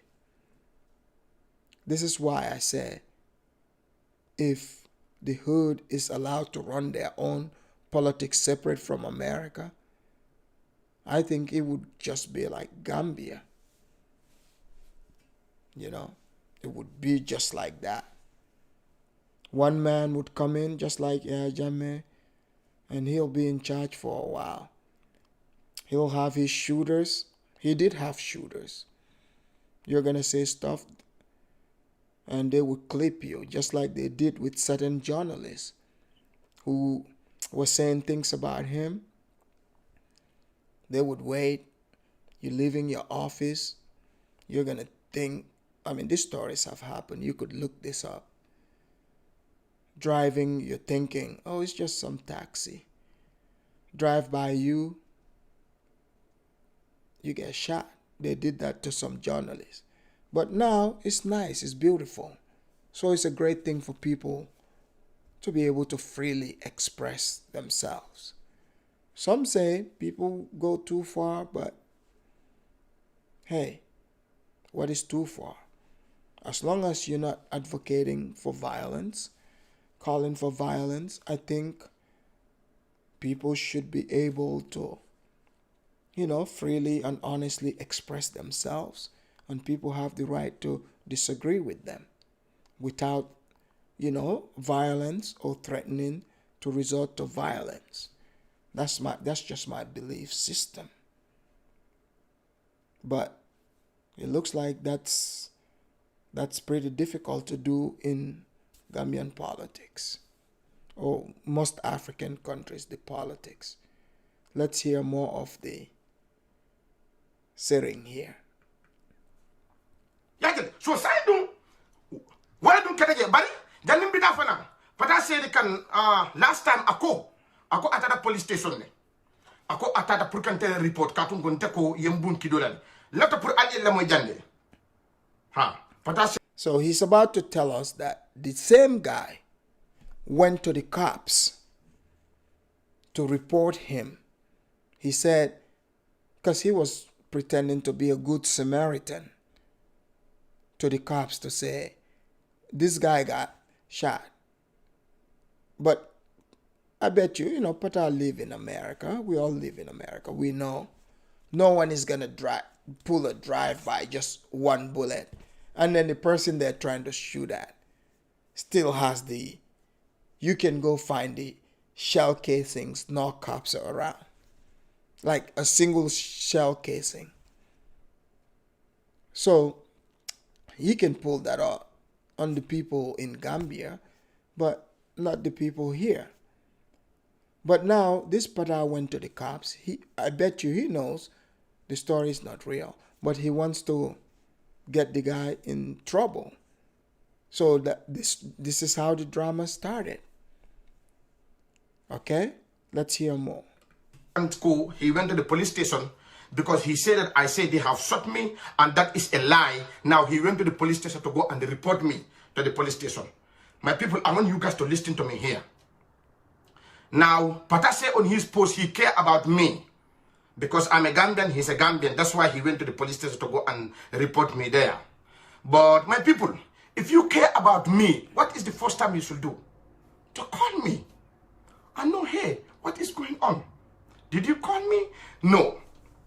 Or to find out where I live, so that you can know whether what I did, whether what I say is true or not. That's what a good person should do. And a lot of you, that's what you did. You contacted me. You sent me messages.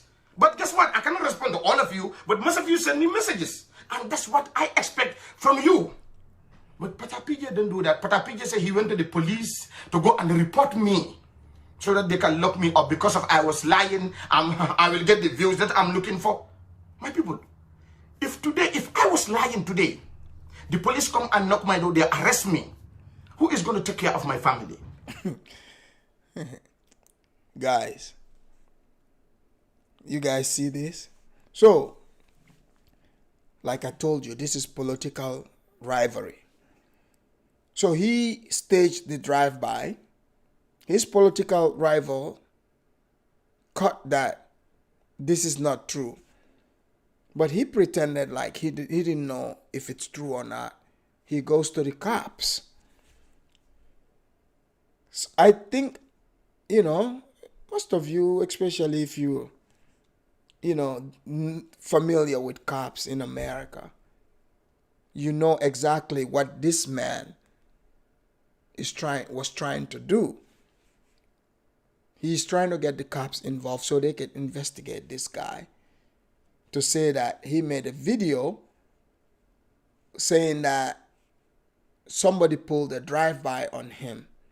But the guy, when he reports it to the cops, and I heard in other Gambian shows that his reason was, he said, because he doesn't want that to mislead the system, the statistics, about how they record drive-bys in Seattle. I'm like, really? Are you kidding me? We know he doesn't care about that. Do you know how many drive-bys or shootings they have in Seattle? In Seattle, Washington? A whole lot. Believe it or not.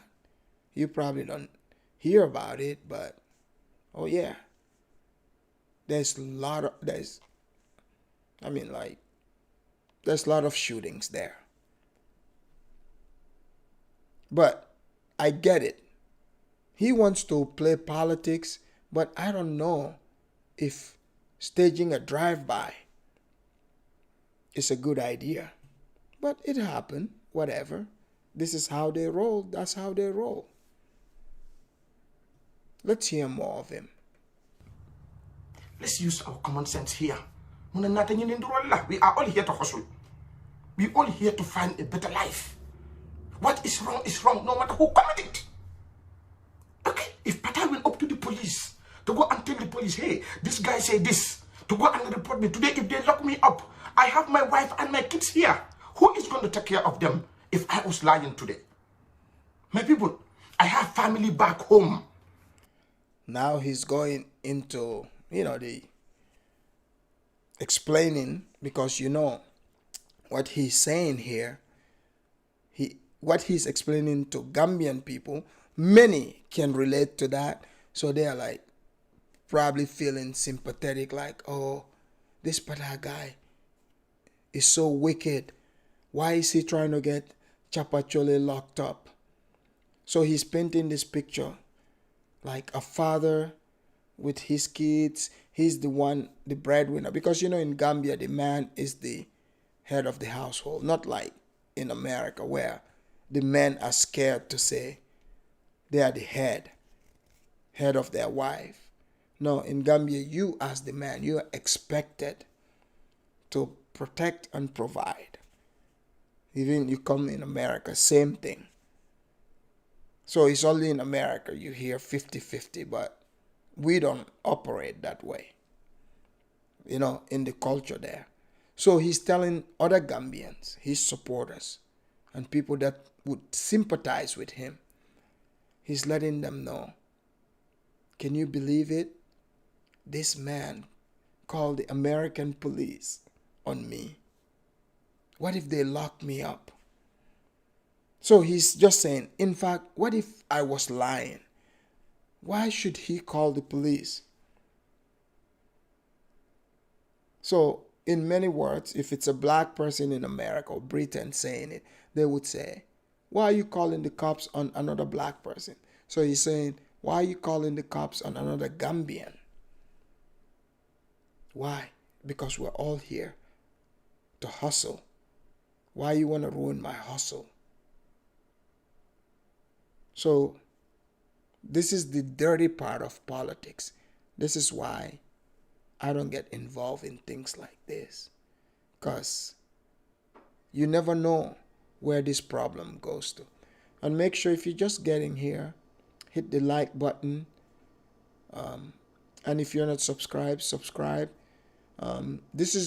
We hit all kinds of different topics. I noticed that most people lately, they focus on only the diaspora, actual like black American or black British. But I want to show you the other equation here. This here is not unfolding in actually in the Gambia, but it's the opposite. You have like diaspora in Gambia calling cops on each other, same type of drama, and you got Gambians over here, the same group of people doing the same type of thing. You see the connection here? But this is not the general consensus, because I know most Gambians that I know, if any person they know that have trigger finger for 911, oh yeah, we do avoid you. They, like most Gambians, they don't play that. If you are somebody that have trigger finger for calling cops, they will not associate themselves with you. Plain and simple. So it's not a norm as far as I know. Every now and again, you hear dramas, but it's not a norm. Especially if it's white cops. They don't want to be a part of that. Family that, they depend on, apart from Allah subhanahu wa ta'ala, me and my siblings, they depend on us today. So today, if Pata went and report this, and then if I was lying, if the police put me in prison, who is going? Isn't that amazing? He said, if I was lying, so he's doubling down that he's not lying. Take care of my family back home. Let's think about this. All of you can be a victim of this. Today, I am a victim of jealousy. I am a victim of jealousy. I am a victim of wickedness. So I hope all of you guys will stay with me on this, and you will agree with me on this. Hey, we have to be very careful what we do overseas. 5 years ago, there was one Gambian girl who had an issue with another Gambian in Seattle here. He went and reported that Gambian girl to the office. She was working in a nursing home. She called. People, I want you to pay attention to what he's saying here. So, because sometimes, on YouTube, you hear people come, they say, oh, these Africans, they don't care about black people, blah, blah, blah. But they don't know the type of drama that Africans have. Stay tuned. This is the African drama that the Africans that congregate around each other. These are the type of similar dramas. He's about to break it down. And these are stories that, like, I've known people in real life that went through that. Not me, per se, because, like I said, I do not subject myself to that. I don't even know people that I would associate with that would even do this, or in whatever status he's about to explain. But listen to it. It's not a race issue. It is an immigration issue. Just listen to this one here. This would blow your mind. Nursing home and tell them that this girl, she's working with somebody permanent resident. The girl don't have papers. She don't have papers. So what he's saying is, some people, because if you come to America, you have to have work permit, authorization to be able to work. So some people, they don't have work permit, but they borrow somebody else's papers and they work. So he's telling us that, which is common sometimes. One person, think about it, it's always some, African female. The guys do it too. But he's saying that this female was upset at someone and she decided to call. But let's hear how this call ends up unfolding. What ends up happening? With somebody's paper. Sorry, give me 1 minute. Let me just start blocking. Yep, there you go. Let me just start blocking, And he called the police. The girl, the nursing home where she's working. But guess what? There was almost more than 10 Gambians who are working there with fake documents. And all of those people, they lose their job. because the employer brought all the pay stuff and tell you, okay, here is your pay stuff. Go and bring your green card. Gambian kola lila moide. Go. So, just like you heard, maybe if you miss it, he's saying that at this job, there were tons of Gambians that worked there because most, they work in the healthcare and they work together at the same place. But he's saying many have, more than 10 of them, have fake documents. It's not real. But one got upset, made a phone call. Now, she's mad at one person, but now over 10 of them got to get investigated. He's saying the only way, so now the employer cannot just hand this pay stub, paychecks, whatever, unless they can prove that these people actually have green cards. Because that's illegal for the employer to do. Like in America, I think some employers, they know, but they pretend like they don't know. But if somebody reports it, I don't think they want to take the chance, because now they are like, all right, we are under the radar, so we just got to do it the right way. So they are like, all right, if you want to get your pay stub, you got to bring your green card. So if you don't have a real green card, guess what? It's over. So see, these are the type of things that, because there are Africans who are not, they don't have the legit paperwork in America, So you don't expect someone who doesn't have legit paperwork to make a lot of noise, because that's like calling attention on themselves. So that would be pretty dumb for them to do that, you see. But now they end up becoming victims because one angry person decided to call the cops or immigration. This is why I always say, you cannot trust an angry person, because angry people have no love. They turn on anyone, and when they're angry, they do things that affects even people that have absolutely nothing to do with them. Let's hear what Thiapathioly is gonna tell us about this story. Bring your green card. If you bring your green card, then you can take your pay stuff. Yarafan, there is more than 10 Gambians who are working there with somebody's green card paper, buddy. And all those people, they lose their job. How many people are those 10 people? How many of those people, do you know how many people they are helping back home in Africa? No. So it's like a lot of people that are come online, especially diasporans, that say, oh, these Africans that immigrate here, what are they doing back in Africa? Well, Thiapathioly just told you. People, us that live here, we, it's an obligation. You gotta help people back in Africa, whether you like it or not. You have to. So he's saying this one phone call cost over 10 people to lose their job. So now, meaning there's gonna be tons and tons of people back in Africa, in Gambia, who are affected by these people losing their job over here in America. And he's saying that is caused by one angry Gambian female who picked up the phone because they were mad at one person, and now all these other people are affected.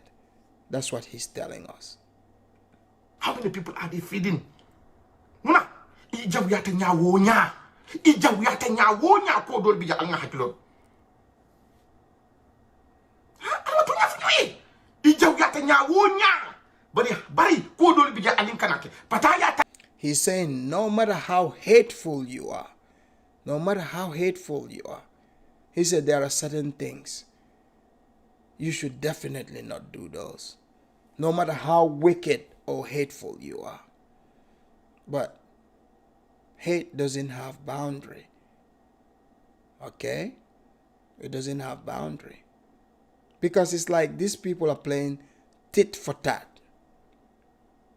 In America, that's what they call the hood games. People end up getting shot in the hood for this. So, this looks like this is what happens in Blackville, in most places, even over there in Africa. It's not just here in America. He don't like me, but I attend him teleko. I do not never see in my life somebody who is so wicked, who is so jealous, who will go up to an extent that he is ready to live. I did not see.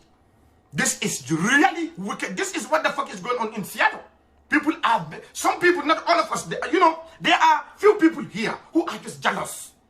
Because if they see you are progressing, they see that, okay, you have, God have helped you with even something that they did not have, they start jealousing you. Now, he's telling us about the jealousy that he is facing. This conversation sound familiar to you? I'm sure it does. Why Gambia in Seattle? Why? Huh? And then at the post, but I even put on that post that he care about me. Come on, if you care about, why are you insulting me all the time on your post? If you, if you care about me, tell me. If you care about, why are you? Okay. Just give me 1 minute. Killing. He's blocking, his trolls. Because obviously, you have to remember, like Serin Thiapathioly here, he gets a lot of traffic on his channel because he brings a lot of heat on these people's political fathers. Because he's out there, being active. In fact, back in 2016, some of his videos that he got popular by, he made a video about Donald Trump, threatening Donald Trump. So he's very active in this. So these tactics that he's using, I think the Gambian people that he's going against, they don't want to let it go. They don't want to let it go. Despite him saying it's about jealousy. They don't care about that. They just want to get back at him. So the guy, imagine they live in America. They learn liberal politics. They could be hitting you in the head. They're like, nah, man, it's just love. I love you, man. Oh, no, that's not a baseball bat. Come on, man, that's just a sponge. Why are you pretending like that's a real Louisville slugger? Or they're peeing on you and tell you it's raining. So, Thiapathioly, it sounds like that is what is going on. The guy is hitting him hard, writing all this stuff. He's like, oh yeah, I love this guy. But in the meantime, he's underneath calling the cops, saying, hey man, I'm just concerned. This guy, there was a drive-by shooting, and he knows it's not real. But then he wants him investigated. He wants the guy to, explain to the cops. Because this all stemmed from the original beef when Thiapathioly that you're seeing here on the screen. Like in the beginning, I told you he went to Gambia and gave an interview on a show. And in this interview, he revealed all the dirty laundry, starting from alcohol, mistress, human sacrifices, animal sacrifices. He just revealed everything. Because think about it, these people, they live in the same city. These two that are beefing now. So throughout that time, they've been to the same parties, barbecues, whatever. But what a coincidence that after this guy went to Gambia, and went to that show and gave that interview, now all of a sudden, the beef, they stepped it up. But Thiapathioly here knows.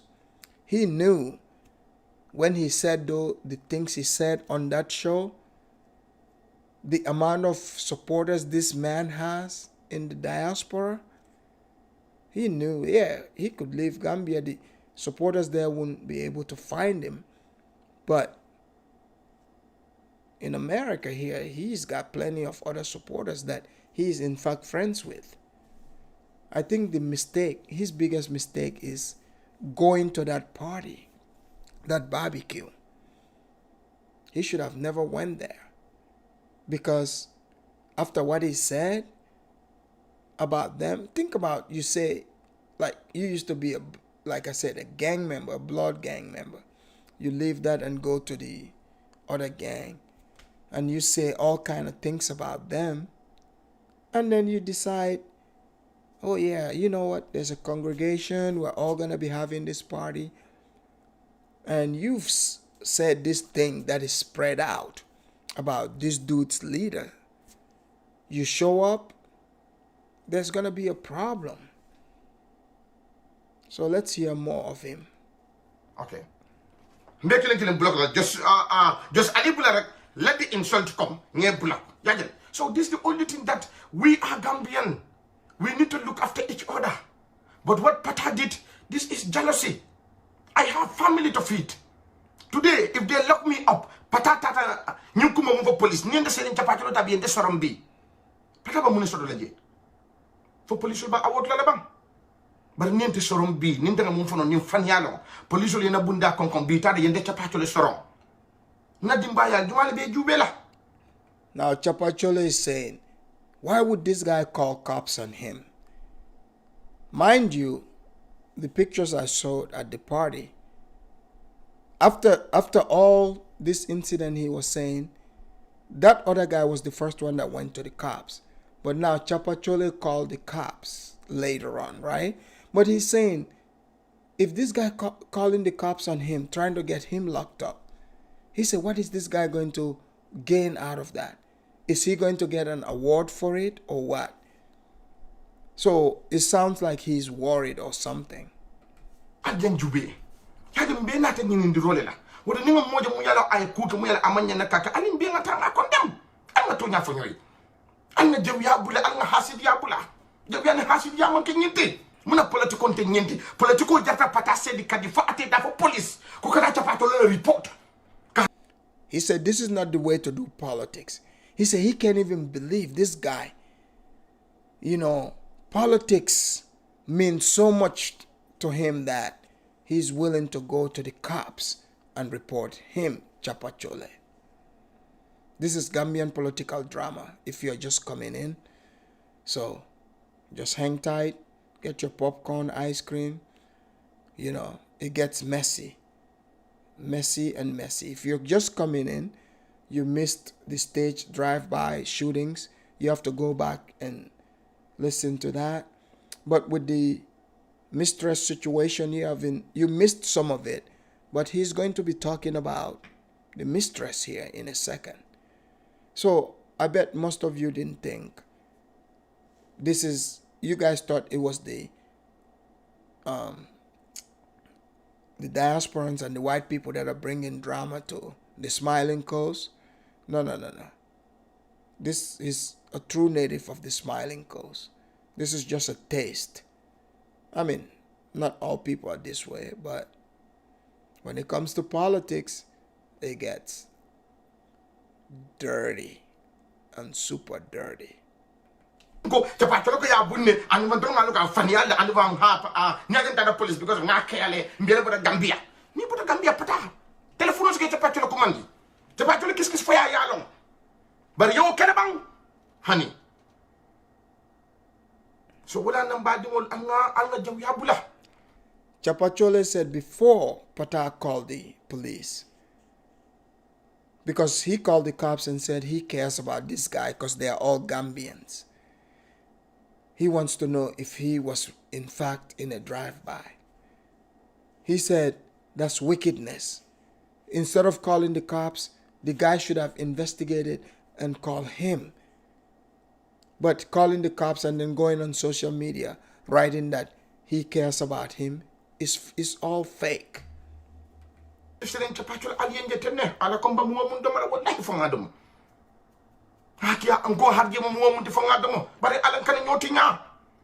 Alin kana nyotinya muna nyotinya na fata la siatu yajale bi nin tol manke kilinte demba balde nyim mun teten nin demba balde mun alfa kendoti demba balde man nyanda kata fango sakontu wa Facebook live keda anyanta ka wule kadi itolli na sati alfa. You guys remember the unity that Pan-Africanists preach? So that's what he's saying. He said, come on, Gambians, let's unite. We have to be one. He said, this Demba Balde guy, if he was a good elder, instead of him doing a Facebook Live, lying about him, he should have done the appropriate thing, the right thing, to try to unite the people. So, obviously what you can see is the relationship amongst these people is fake. It's not real. Because if relationship is real between you and people, you won't call the cops on those people. Trust me. I know this. You won't be involving the cops in the business between you and people that you're cool with. Because you know the cops, when they come there, now everything gets out of hand. They start writing stuff on paper, making it all permanent and stuff, you know. Who wants to be friends with somebody who is going to put you through that? Certainly not me. I'm not a criminal or whatsoever, but I just don't have time for stuff like that. Suddenly, I get that. If somebody comes, does something to you, rob you, whatever, or harm you, sure. But if it's political games, I mean, come on. I don't know. I don't care what they do. I'm just here to show you what happened, to be quite honest. Demba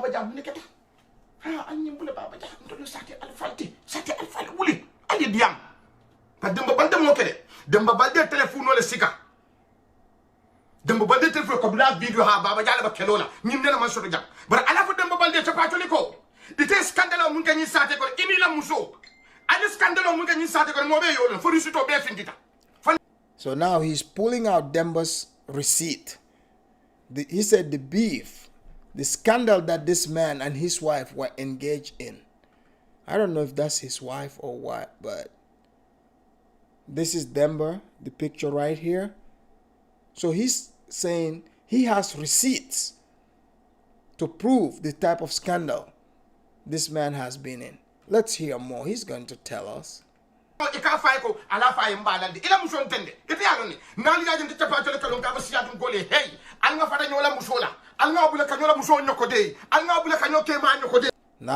Thiapathioly is swinging into another dangerous territory here. He's revealing deep secrets here. Because Thiapathioly makes videos. He said there's a reason why he keeps saying the people he lives with in Seattle, you people should stop sleeping with one another's wives. Apparently, these people are sleeping with one another's wives, husbands. So, this guy who's talking about him apparently got caught up in that quagmire. Thiapathioly is going to tell us what happened. Because, yes, I did see his video before talking about the scandal, the sex scandal amongst the Gambians there that associate with each other. People sleeping with people's wives, people sleeping with people's husbands. Doesn't this sound so crazy? And I mean, I can't even believe it. But he's the one telling us, right? He's the one telling us what is happening. So, but this all stemmed from politics. This is why I think this would even help people that engage in conversations here on Facebook. This is like a mirror. You're looking at it, right? It's so toxic to associate with people who, whenever you disagree with them, they go thinking they want to air out your laundry. Mind you, these people have been friends, I guess, hanging around each other because it looks like they met at the same barbecues. So it means they associate with each other. But this is so toxic because the things they are saying about each other, they couldn't possibly be good friends deep in their hearts to one another, because it didn't even take much for them to completely spin out of control. So when you watched in this video, the next time you decide that, oh, I hate somebody, so therefore, I'm just going to start attacking them personally, telling their quote-unquote business. No, that's not how it's supposed to work. It doesn't matter what the situation is. Sometimes, it's like, just walk away. You gotta walk away from stupid situations. But some people don't know how to do that. They're willing to go into the deep, deep depths of hell with you. And the fact is, people, you have to realize, you cannot throw dirt without getting your hands dirty. You cannot throw dirt without getting your hands dirty. Think about that for a minute. So, yes, I get it. Thiapathioly is telling his story. He's telling it like he's a victim.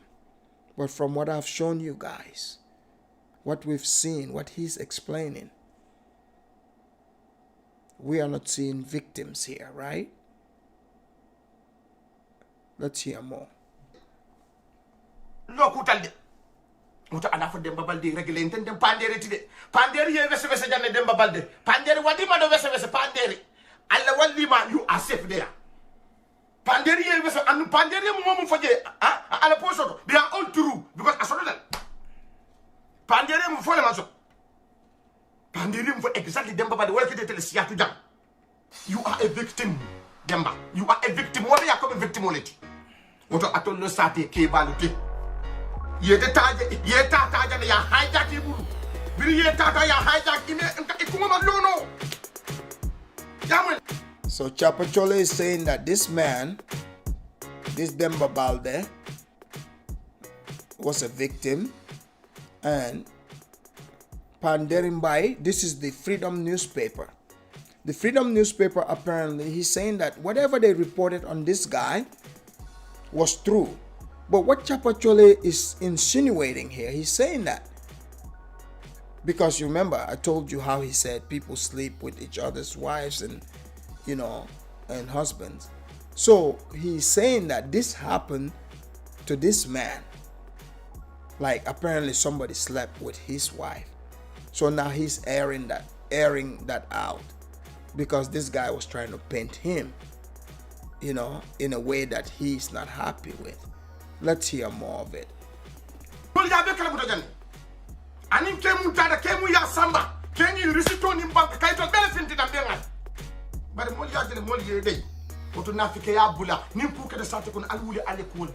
So he said it. He said this man, he said we all know. He said they all know the person that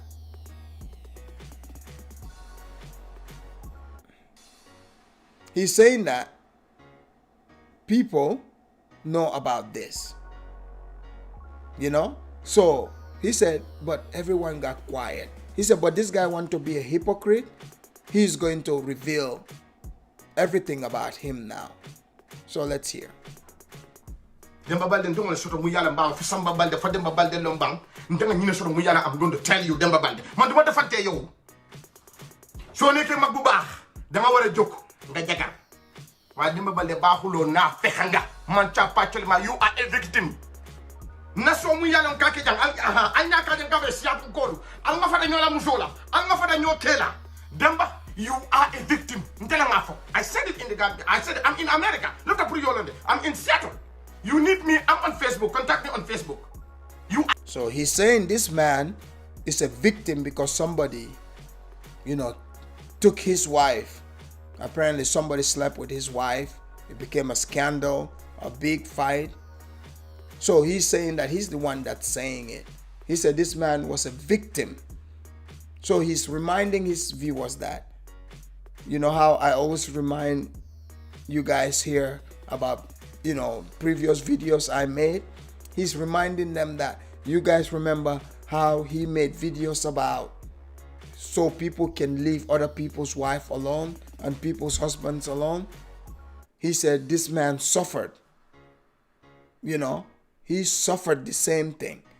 So he said the stories he was telling is about people like him who became victim of that.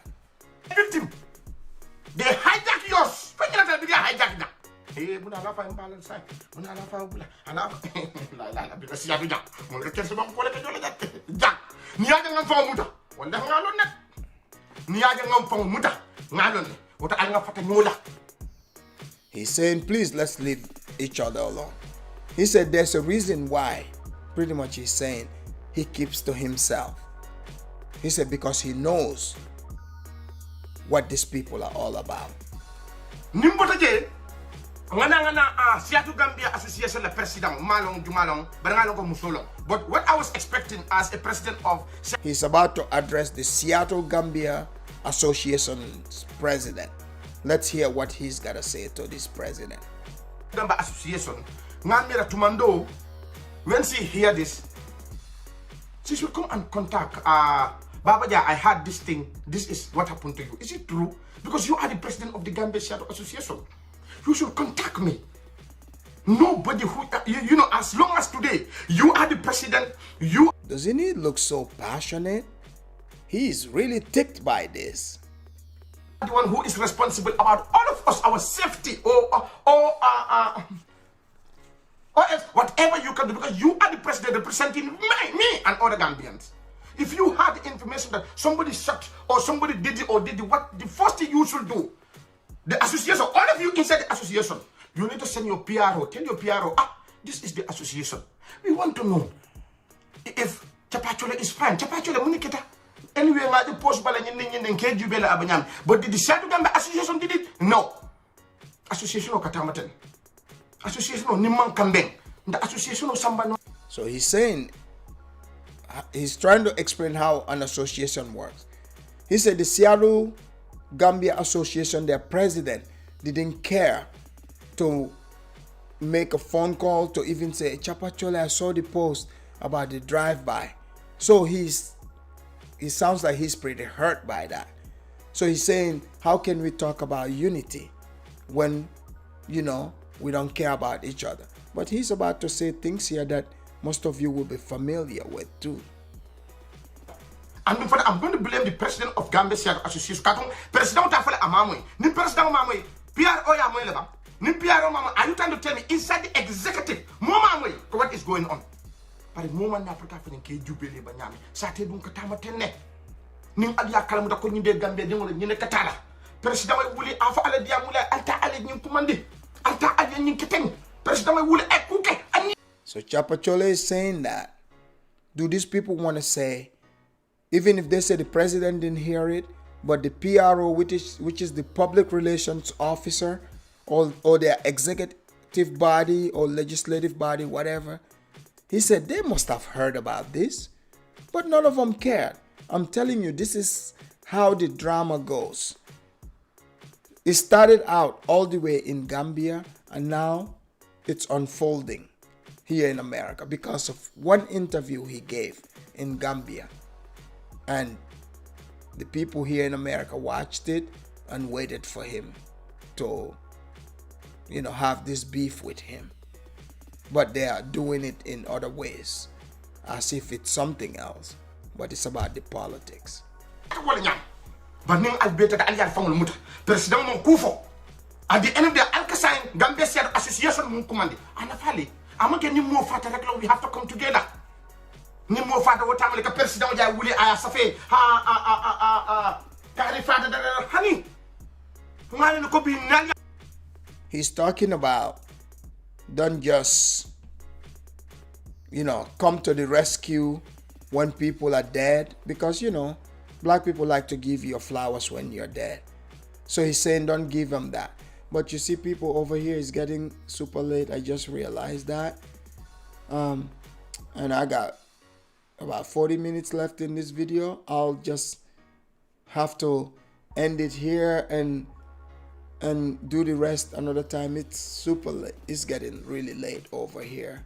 I didn't even realize how much the time has flown by. But thank you for really, coming here, listening to this. Make sure you hit the like. But I will be sure to finish the rest. I still got more. Be sure to leave your comments, whatever question. Know that the things that are being said here, this actual analysis of videos that are put out there by the individuals that we're talking about. So if people are offended by it, I do not apologize for that. And everything I say, you always know. It's not all, I never say all, but most. Because I've seen a few days ago, I was on another channel. I've said things and, I've heard other people completely not only misrepresented, they try to twist my words. But the thing is, I'm not worried about that, because the people that have sense, people that have logic, I hope they're paying attention to what is being said. But I'm not going to address that here today. I'll address that, maybe sometime in the weekend, because I want to talk about, the identity crisis also that most Africans in the Western world are facing, especially second generation Africans. Because I've been on panels, I've cruised through Facebook, given the time to listen to the conversations that are taking place. And I realized many, lack the wisdom, the understanding of how the West even runs much more Africa. Things are based in emotions and passion. So I'll touch on that over the weekend to have a full-blown topic about it. And I hope you've enjoyed this analysis. Don't just see this as just mere entertainment. I hope you would learn from it, because this is real situations. These are real situations. I'm not trying to scare you whatsoever, but I'm just trying to give you, what is really happening, And the good thing about Gambia, if you're not part of the politics, you don't mix in it, guess what? They do not bring it to you. You don't have to worry about the stray bullet. You catching the stray bullet. They probably wouldn't even know your name. But you still have to know. All right? Thank you, ladies and gentlemen. I hope you like and share this video. Or, subscribe if you're not already subscribed to the channel. And I hope to see you on the next one. Make sure you come back. All right, thank you.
Well, none of them can hide from the truth, yeah. Children have to go back to the roots, yeah. None of them can hide from the truth, yeah. Children have to go back to the roots. I'm telling you now, the truth, the truth. Telling you, yeah, the truth, the truth. You have to go back to the roots, the roots. Go to the roots, to the roots. Yeah, man, you know, this is Benjamin out of the Smiling Coast, West Africa, Gambia, representing for the one and only Abu, the big man you don't know, the Soninke warrior, the man that brings the truth, Soninke warrior, the sign of enlightenment, the Soninke warrior, the righteous and the true African. Abu, reveal the truth to them, you know, no matter what they try run from it, because none of them can hide from the truth, yeah. Yes, we have to dig back the roots, yeah. Fire!